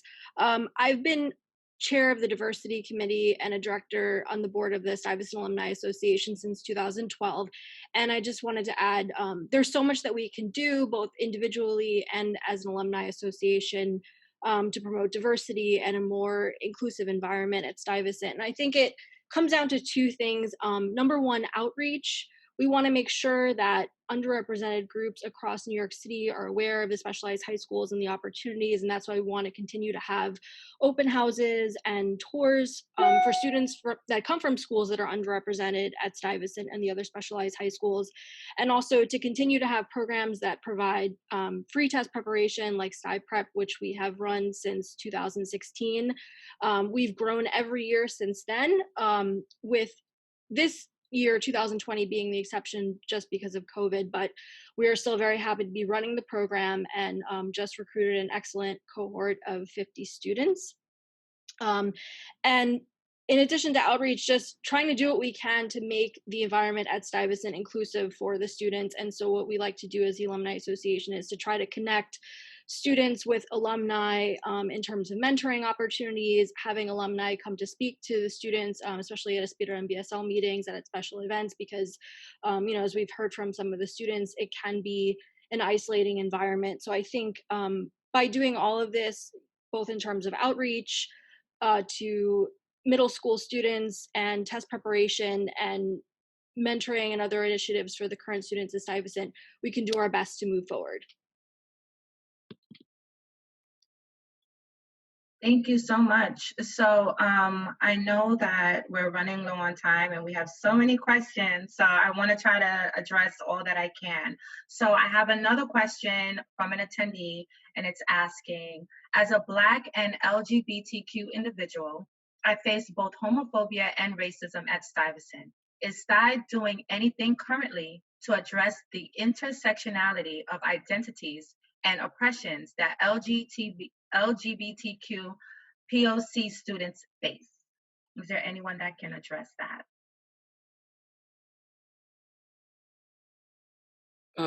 I guess I can address it. Currently, what Stuyvesant, at least what I've been seeing that Stuyvesant has been doing is having the panels. So usually we have a PSAT and students who are ninth graders or who aren't taking the test in general. And in ninth grade, it's a free day that's open up to discussion about anything. And so at least when I was a freshman, we had a panel to talk about LGBTQ rights, what safe spaces look like, and what that means for students in general, not necessarily making it a singular focus on being Hispanic, being Asian, but rather just everyone as a whole and making that conversation inclusive, as well as having the Sty Unity initiatives. So everyone, all of the affinity groups under Sty Unity, such as Aspira, BSL, Spectrum, which is our school's GSA, SAYA, the South Asian Youth Association, all work together and collaborate to have these conversations. And we have had different conversations talking about these different issues with members from all of these groups in the talk circles around race, about how certain issues can affect you both as a queer person and as a minority student or a white student. Yeah, and one other thing I will add, there are a lot of the members of Spectrum, which is the LGBTQ club at Stuyvesant, do come to the race roundtables and really talk about, the intersectionality, as the person who asked the question asked about, and how, Black or POC and queer people experience, racism and homophobia or transphobia, and how they experience it in a space like Stuyvesant. Those are our conversations ongoing about that intersectionality. Yeah, I would also add, I mean, I can't speak to the current situation, but I would add that intersectionality. I'm so glad that this question was asked. I'm so glad it was brought up. And thinking about gender also, and its many forms, and race and how those intersect is also really important. There's some really amazing research, for example, that looks at Asian women, and if you give people a math exam and you prime them about their gender, and you prime them around gender and math and stereotypes, these women will do worse on this math exam than in a neutral condition. If you prime them about being Asian, they'll have what's called stereotype lift and do better on these math exams, right? So there are so many ways that our identity impacts even our performance, and not only in school but later in life. So I think that these things should be addressed from an intersectional lens. Okay, we have another comment here. It says, I think that we can cut back on the policing and the lack of knowing about culture and etiquette if we had courses such as ethnic studies as opposed to core or mainstream Eurocentric courses like European Lit. Is that even a possibility? That can be in addition to Black Lives Literature and other electives. Eurolit can be an elective as well. I also think a course that addresses race and law sounds interesting after hearing Jamil. So you have a fan, Jamil. That was a great comment that somebody in attendance has stated. Also, we're getting a lot of questions in regards to the specialized high school exam, and I was wondering if there were anybody on the panel that just wanted to address that. We only have a few minutes left. Would like to address this in any way in regards to the politics just around the exam and the trying to increase the diversity within Stuyvesant. I would like to speak to that if possible. So like I mentioned earlier, I do work with this organization called Rise, and we do a lot of great work specifically in Brooklyn, in Sunset Park. And part of that work, in my experience, has been going to this school and meeting with parents of students who attend the middle school. It's called IS 136. And it's mostly a community of Latinx students. There are some Asian students, but it's majority Latinx and Black. And when I went to visit, I had a really awful experience because, well, I speak Spanish. So luckily I can speak to a lot of immigrant families and parents. And when I went there, I presented myself as a student from Stuyvesant High School. And mind you, these are parents of 7th and 8th graders, right? So students who were at that point about to take the SHSAT or were going to take it the next year. And I mentioned, hey, I go to Stuyvesant. I'm, well, obviously in Spanish. And I'm doing this really great work. I really, really want you to sign up for this program. We'll give you free SHSAT prep, introduce you to the specialized high schools, explain how you apply to these schools. And I was asked, what is Stuyvesant? What is the SHSAT? And to hear those words from parents whose children were about or could have taken that test, they were a month away from the day of the testing, was awful. It just, I mean, I went to a middle school that was really, really privileged, and all of my friends, or if not most of them, were familiar with what the SHSAT was. And if we have these communities, most of whom do not communicate extensively in English, who require Spanish-speaking people to reach out to them, with no knowledge of what the SHSAT is, with no knowledge of how to apply to Stuyvesant, who don't know, with no knowledge of what the specialized high schools represent or what they do in the city, that's disgraceful. I think something has to change, and whether that has to do with knowledge or free test prep or real outreach to these communities, I don't know. But I think that our current situation, I can comfortably say, is not acceptable. I would like to add on to that.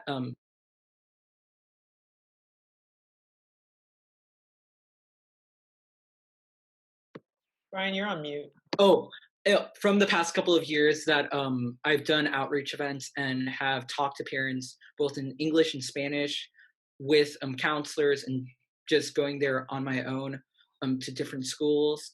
It has been a common trend what Soraya is saying. The parents just simply don't know what the SHSAT is.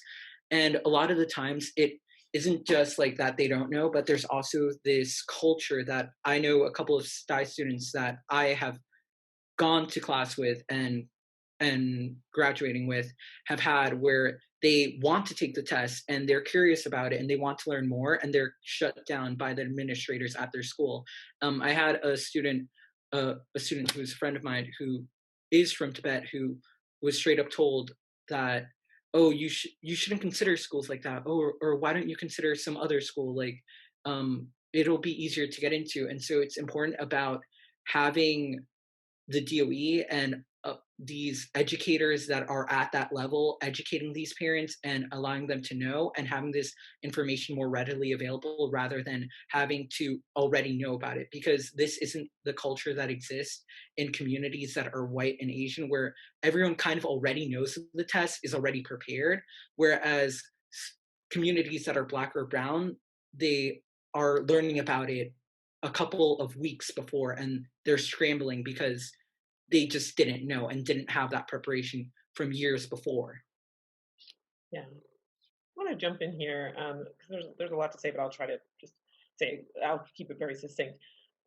This is a really hard one, and I don't have a perfect solution.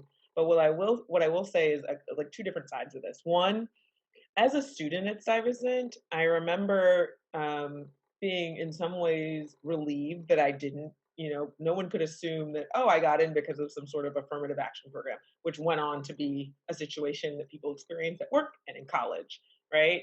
You take the test, you're in, it's done. However, over time, I've come to realize that the system of testing has a lot of mechanisms around it that are problematic and feed into some of the issues of disparity, right? And so I don't know what to do with it, but what I will say is, for example, like a lot of people could not afford to take a test prep course. And it's great that there are programs like RISE and what the Alumni Association is doing where there are free programs, but there are so many tens of thousands of eighth graders in the city that, it's almost impossible, right, to meet that demand. So many people didn't know about the test. I happened to be in accelerated classes. I had more attention to my class. I still didn't think I would get in, et cetera. And so, that's an issue. There were also so many students in my middle school that were excellent students, but just tested very poorly. And they had that conscientiousness that actually tends to carry really well into college and in the workplace, right? So there's no perfect system to judge someone's intellectual aptitude. And I think that's something we also need to realize as we determine the factors of admission and the role that testing plays. Yeah, I like. Sorry. You want to add some? Okay, I was gonna say I'd like to add. Yeah, it's a complex issue there's so much historical baggage in the New York school system and inequity, and that there's a lot in it. I just wanted to call out the Stuyvesant High School Black Alumni Diversity Initiative has a wonderful Medium piece which goes through a lot of the history and a lot of lessons learned that are gone. That's a great piece. I'm not going to get to the details because I know we're running out of time, but just wanted to call that out. And to say it's not, there's definitely not, there's not a one size fits all answer to this, but it comes back to what people have said about. I think it comes back to justice and every child deserving the opportunity that this education has given me. Yeah, I'll share the piece. Yeah, that's all I have to say. Emeka, you want to say something? Yeah, I was just going to say really quickly that it's really sad for me to hear that there's a lack of awareness still today, because I mean it definitely was a big problem when I was going to school at Stuyvesant. Another piece, and I'm not sure if this is purely anecdotal, if there's any sort of or it's actually a major thing, but I also know that when I was going there, a lot of people of color didn't attend, especially Black and Latinx. Didn't attend also because they felt out of place. Like I talked to several friends who had friends that had tested and they were like, nah, I'm going to Brooklyn Tech or I'm going to Bronx Science. There's people that look like me there. So I think, besides the outreach portion and and awareness, there also needs to be maybe some sort of not just explanation of the culture, maybe also a cultural shift within the school to some degree. I don't have any answers for how that happens, but I mean, I think it's a shame that people are being closed off from potentially amazing opportunity and amazing connections and great people and all that just because they feel uncomfortable in this space because they're like, there's one other of me there. What's it gonna be like walking through the halls? And again, I don't know if this is anecdotal or what, but it's sad nonetheless. I want to chime in as the principal. I a couple of years ago I made a statement that came out in the press that said I believe in multiple measures for admission, and I think it offended many people on different sides of this. But I think that so I grew up in South Jamaica, Queens, in District 29. My family still lives there. My family's in-laws are in South Jamaica and in the Bronx. So both places I visit for family dinners still don't have pipelines for G&T to this day. And that's a shame, right? Because our school is fed by about 30 or so middle schools that are not in neighborhoods that represent Black and Latinx communities in meaningful numbers. So what you have is you have a system that starts in the kindergarten grades in only certain neighborhoods. And what it does, it doesn't create a sense of empathy around racial diversity starting in kindergarten, right? And what I say is if we're going to have G&T programs in Tribeca, we better have them in El Barrio, and we have to have them in South Jamaica, or not have them, right? Like, I mean, these are philosophical questions around education, and I don't want to get into those weeds. But what we've been saying is we stand by them because they exist. They continue to exist. But they don't exist in neighborhoods where I grew up, and they don't exist in the neighborhoods I go to have Thanksgiving dinner in. And I have to make that statement because that does bother me, because it ends up creating this system that begins to be problematic starting in kindergarten. And when you look at, and what's started in New York City is like, now there's a parallel track. So I don't know, some of you attended Stuyvesant years ago, but Stuyvesant is about 15, 20% white now, which is about New York City is 15% white in the school system. School system is about 40% Black. And so I'm sorry, 25% Black, 40% Latinx students. And now you have a set of high schools that have this parallel track that are about 50, 70% white in New York City that are by subjective means of admissions. And I'm always concerned about creating spaces that add incremental numbers of Black and Latinx students that are meaningful. Because I will say one more student is always meaningful, but don't really change in substantive ways what we have failed to do decade after decade in New York City, which is to properly educate Black and Latinx students. And like I said, the bulk of my 25 years have not been at STI. They've been serving communities that feel stresses that I will tell you that are around violence, around discrimination, around, when there was stop and frisk. And by the way, that ended, but it doesn't end, right? Like all those stresses are real and they're different in those communities.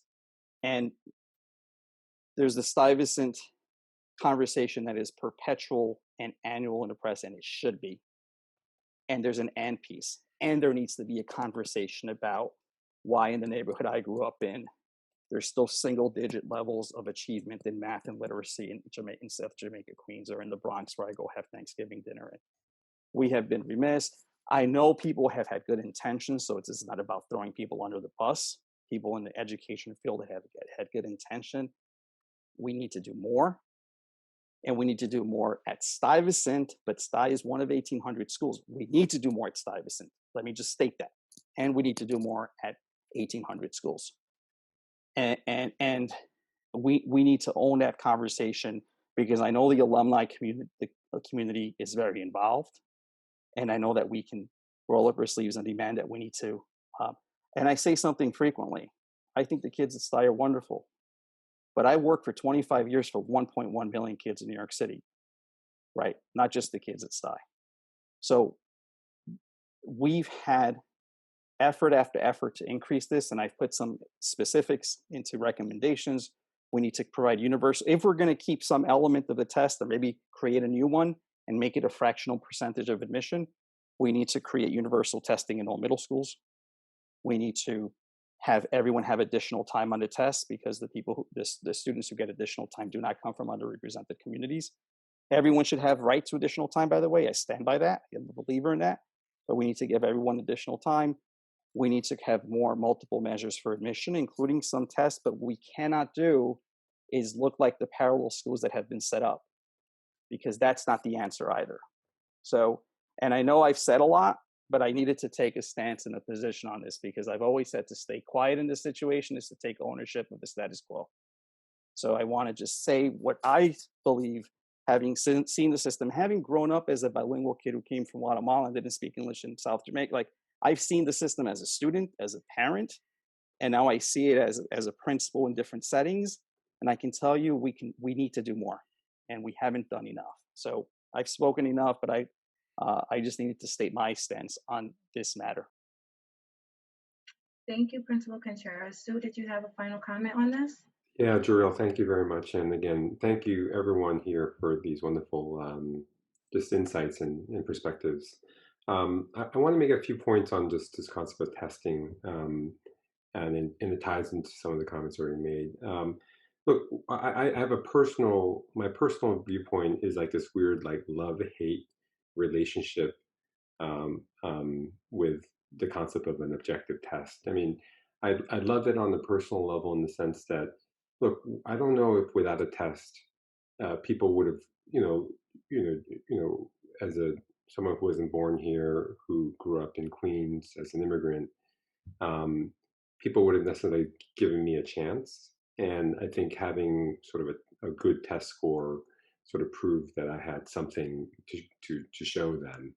And so I do, there's something about that I loved. It was that raw objectivity that would make you sort of essentially force somebody to have some perspective and look beyond what they thought I, was from the outside. But I also hate testing because I think Gordon, you put it so eloquently that it's like, the model minority myth and the testing and the stress that's created for Asian Americans, it's a myth. It actually doesn't work. Look, I spend my professional days working in finance on Wall Street, and I'll just tell you that that's also not diverse, and corporate America is not diverse, and maybe Asian Americans do really well at Stuyvesant. It's like the one moment, the place, and time, and they're doing okay. But like, they weren't doing that great before that, and they won't do that great after that. And you see, and so there's a certain hate I have on tests because I think people get too caught up. Oh, well, I did well on the test, so things should work out for me. And then when they don't, they're like, well, what should happen? And so I think I think Gordon, again, you said it well when, I think it's important for Asian students and Asians and just anyone, not fall in love because you're actually buying into a framework that is unfair. This is the only way that you can prove that you're somehow different or better, and it doesn't prove anything, by the way. It just proves that you're good at a test. It doesn't mean you're going to be more successful or you're smarter or anything like that, But look, again, but a lot of, I would just say in a matter of perspective, and since we're sharing anecdotes, I also grew up in the same way, I grew up in a household where my parents wanted me to test well, and get good grades, but they also wanted me to only enter fields where I can get a certificate that would guarantee me that I was qualified for the same reason. It was like, so when I said I want to go into business, they're like, well, that's crazy. You have to be an engineer or a lawyer because that way you can get a certificate that says you're qualified to do that. Because don't you understand that we're in America? It's a racist place, and you're not going to make it if you're going to try to carve your own way in life without like a certificate saying that you've made it somewhere. And so just remember that when you see all those Asian students lining up in the cram schools and whatever else, they're buying into that framework and there's a certain sadness to that because it's not true. It's an ephemeral illusion. That's point one. Point two, when it comes to the test and what does the alumni care deeply, because most of us went to a school that was much more diverse than Stuyvesant is now, and most alumni I come across when we talk about it are shocked. They're like, "What the hell? Like, I just read that there's only 8 students. What are we doing about this?" And so look, we try. Look, again, as Christina pointed out, we've been, trying with not just, actually paying for free test prep, which, by the way, we're touching like, 150 students. It's not a whole lot, okay? But I'll tell, and you maybe, we go around and, bring the can around, raise, like, it's roughly costs about $400 or $500 a student. Um, you know, and the crazy thing is, like, every year, we've gotten at least one student of color into Stuyvesant, and at least one, which is crazy. That means that we are we passing the hat around, getting a few $100s, and maybe it's what it works out to a few tens of thousands of dollars donations, have impacted the student Black population in Stuyvesant by 10%. Like, how lame is that? That doesn't make me happy. That makes me like, that's horrendous. And to me, I think a lot of the work that we do at the association, when we do speak to electeds, administrators, the press, is just to point out the vast inequities of the system. I don't think, just so you know, for what it's worth, that the DOE is trying, no disrespect to anyone that collects a check from the DOE. They're not even trying, just so you know. Because remember, one of the reasons why the school and the demographics of the school are so troubling, to the administrations, because it just highlights the vast inequities of the system. Look, we have a system where maybe my stats are a couple of years dated, but remember, Stuyvesant and the specialized high schools are ultimately a school for kids that are advanced, one or more grades advanced beyond grade level. Now, we do testing, not high stakes testing, but we do annual assessments. The schools, the DOE, the state does, most states in America actually do, that sees where kids are relative to grade level from 3rd to 8th grades. In New York City, I think like only 2 or 3% of the kids that are above grade level in math, I'm sorry, only 2 or 3% of the Black or Latinx communities are score 4.4 in math. That's crazy. That is insane. And I think it's really important for our community as a whole, is to make sure that the DOE doesn't get away with that, and that we don't give them an easy way out and say, hey, just change what these specialized high schools look like and no one's going to talk about it anymore, because really that doesn't actually solve the real problem. We're talking about 8 schools or 3 schools, sometimes hundreds of high schools in New York. We're talking about thousands of kids on a system of millions, a million. The DOE is not trying. We'll give you, they say they do outreach, but then most people don't know about this, the schools themselves. We're the ones doing the outreach. I'll give you one finally sort of sad example. So again, we're the ones that went before City Hall or the City Council, and made sure that they knew that there used to be a discovery program, and then it went away, and now it's back. So it's been up for the last few years. But I'll tell you that right now they're doing discovery in a way that just happens to not take race into consideration. So they could use discovery, by the way, to just define disadvantage in all sorts of ways. Maybe it's disadvantage from, it could be defined as you're coming from a middle school where you have very low achievement rates or very low, high school graduation rates or something like that. And if you're doing pretty well in that middle school, that means you might be a genius. So we'll pull you out of there and bring you into a community where you might be able to excel.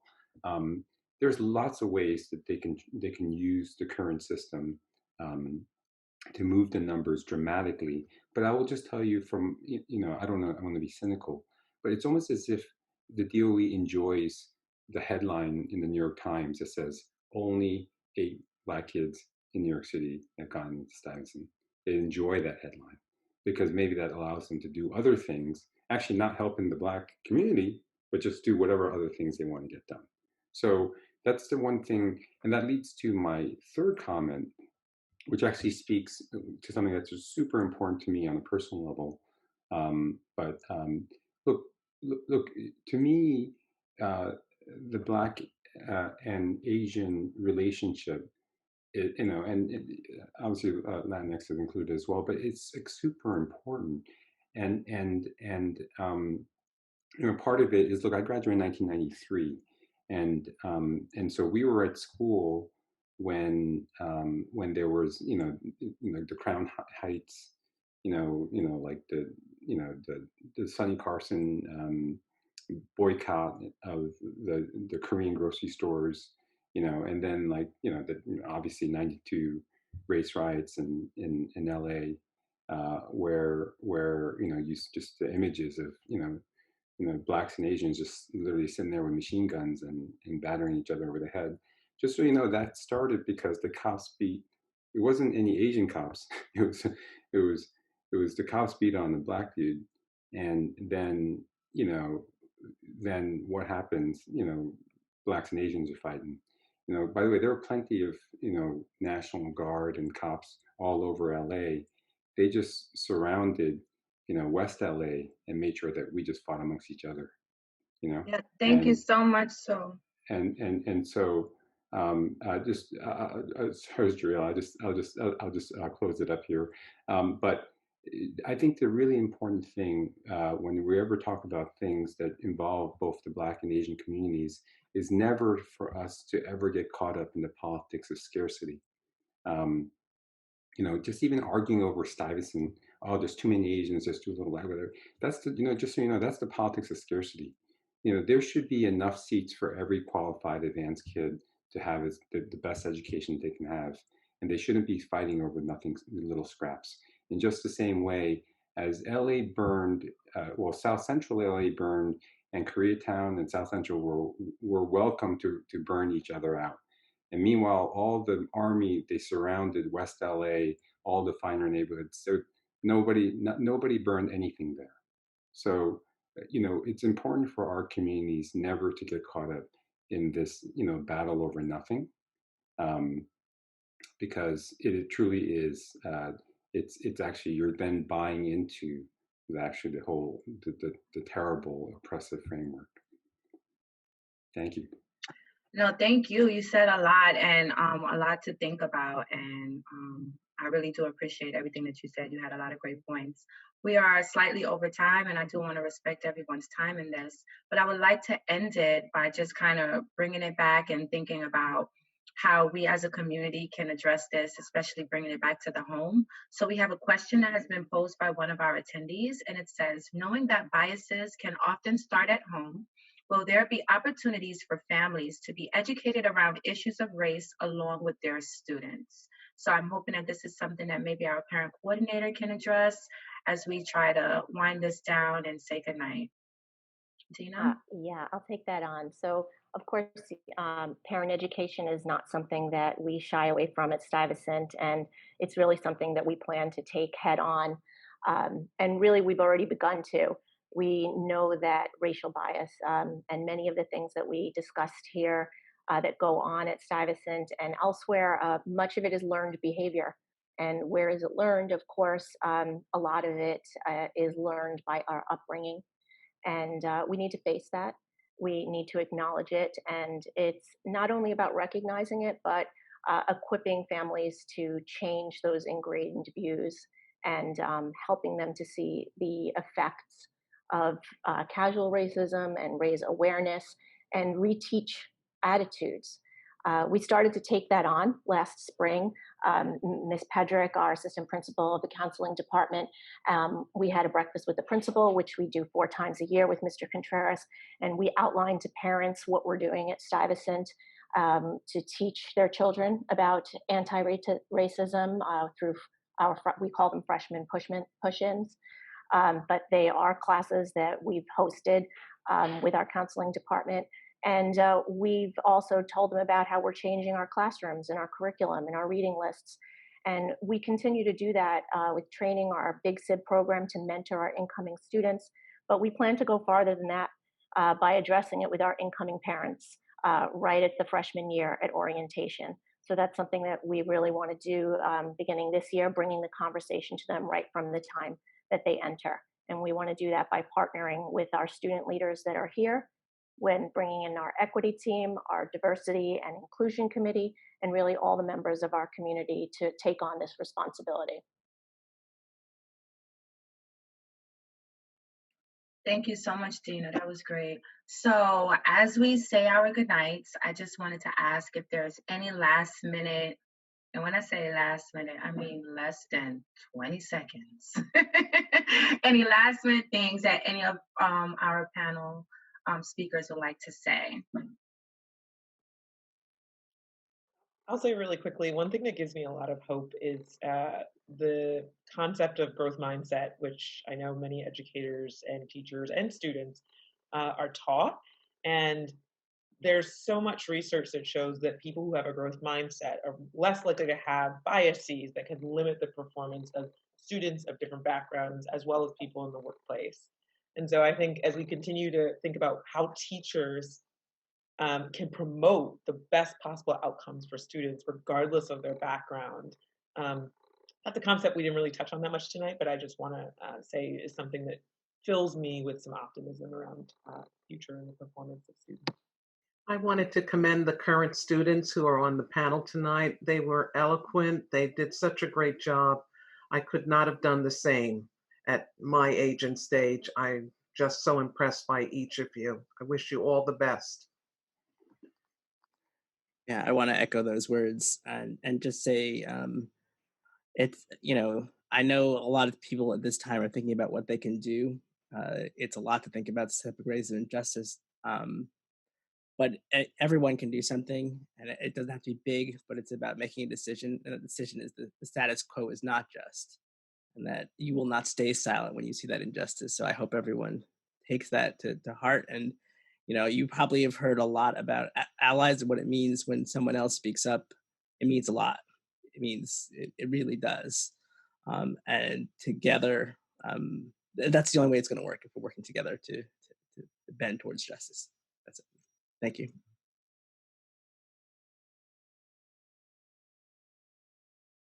Anyone else? Mecca? Oh, yeah, I guess I'll say something. I was just going to say that, yeah, I mean, I think it's incredibly heartened by tonight's discussion. And I mean, one of the first things towards resolving anything is really speaking about it. It's not.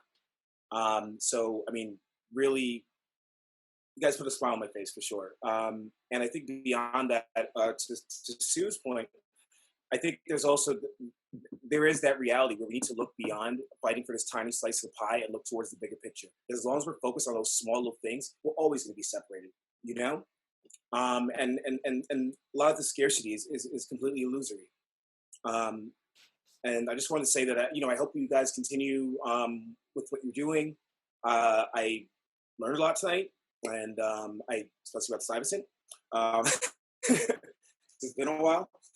But again, just thanks for having me as a part of this, and I respect and appreciate all you.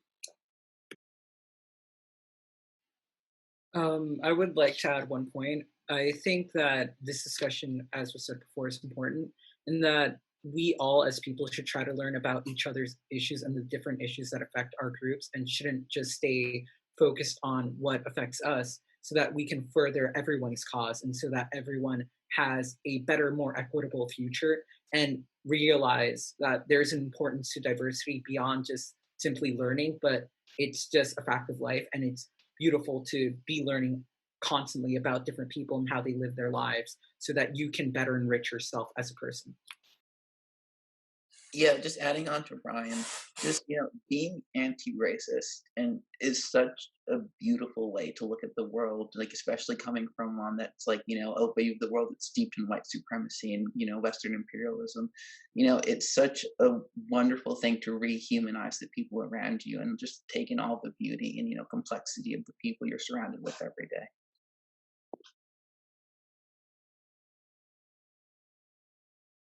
Sarai or Melissa, would you like to have any final comments or anything you would like to share? I guess if everyone's going to say something, I might as well say it too. Just that I hope and I think that this will be the first step in many to making Stuyvesant a better place for all students of color. And I'm really excited that the people who are panelists and the people who tuned in to listen, attended, and I hope that we have many more conversations like this in the future. Yeah, just adding on to Sarai. I'm also like incredibly grateful to like the supportive community outside that we do have, because while we do face maybe I'll say hatred at this school, there's also this great community of allies and support that we have who take the time to educate themselves and check in on you. So I just to like reinforce the fact that I do love this school and it's beautiful to support each other. Perfect. So we end up leaving on this kumbaya USA. That's always a great blessing, right? So I just want to thank everyone for joining in. I'd like to thank the attendees and asking the questions. And we tried to get to as many questions as we can possibly get to. So I do thank you for your patience with that and your attendance in that. And I'm very appreciative of the panel, our alum who have been able to share their experiences and to share what it was like to be in Stuyvesant at their time, and being able to see what are similar or what has changed in what is going on with our current students. So we're very appreciative of both our alum and our current students. And as a faculty member, I've been in Stuyvesant for almost 10 years now, and as a co-advisor of the BSL and just one of the few people of color that work in the building, I see a lot of the microaggressions, and it's very disheartening, but it is encouraging to see the allies in the building and the staff that are willing to step up and say something and to try to make a change. And as stated before, with the current climate and everything that's going on right now, the push to really promote this change in Stuyvesant right now, Stuyvesant being one of the forefront schools of New York City, it's very beautiful to see, and it's great to see that we're able to have these kind of conversations, these tough conversations that's, you know, a lot of people are not comfortable having, but it must be had. So I appreciate everyone's openness, their honesty, their genuineness. And with that, I will turn it over to Rachel as we close out. Thank you once again. Rachel? Thank you, Jarrell. Thank you, everyone, again. Thank you to all the attendees and to all the panelists for tonight's discussion. It has given our community a lot to think about and process, and we hope that this was a learning opportunity and that we as a community can take action and make an impactful change, both here at Stuyvesant and out in the world. So we plan to have more events like this in the future, and we hope that these future events open up the conversation even more. This is just a starting point of an ongoing movement. If you are interested in getting involved, you can email us. I just shared the emails in the chat. And also, if you are interested in contacting Stuy's BSL/Aspira group, I also included their email there. Thank you all again. Have a good evening.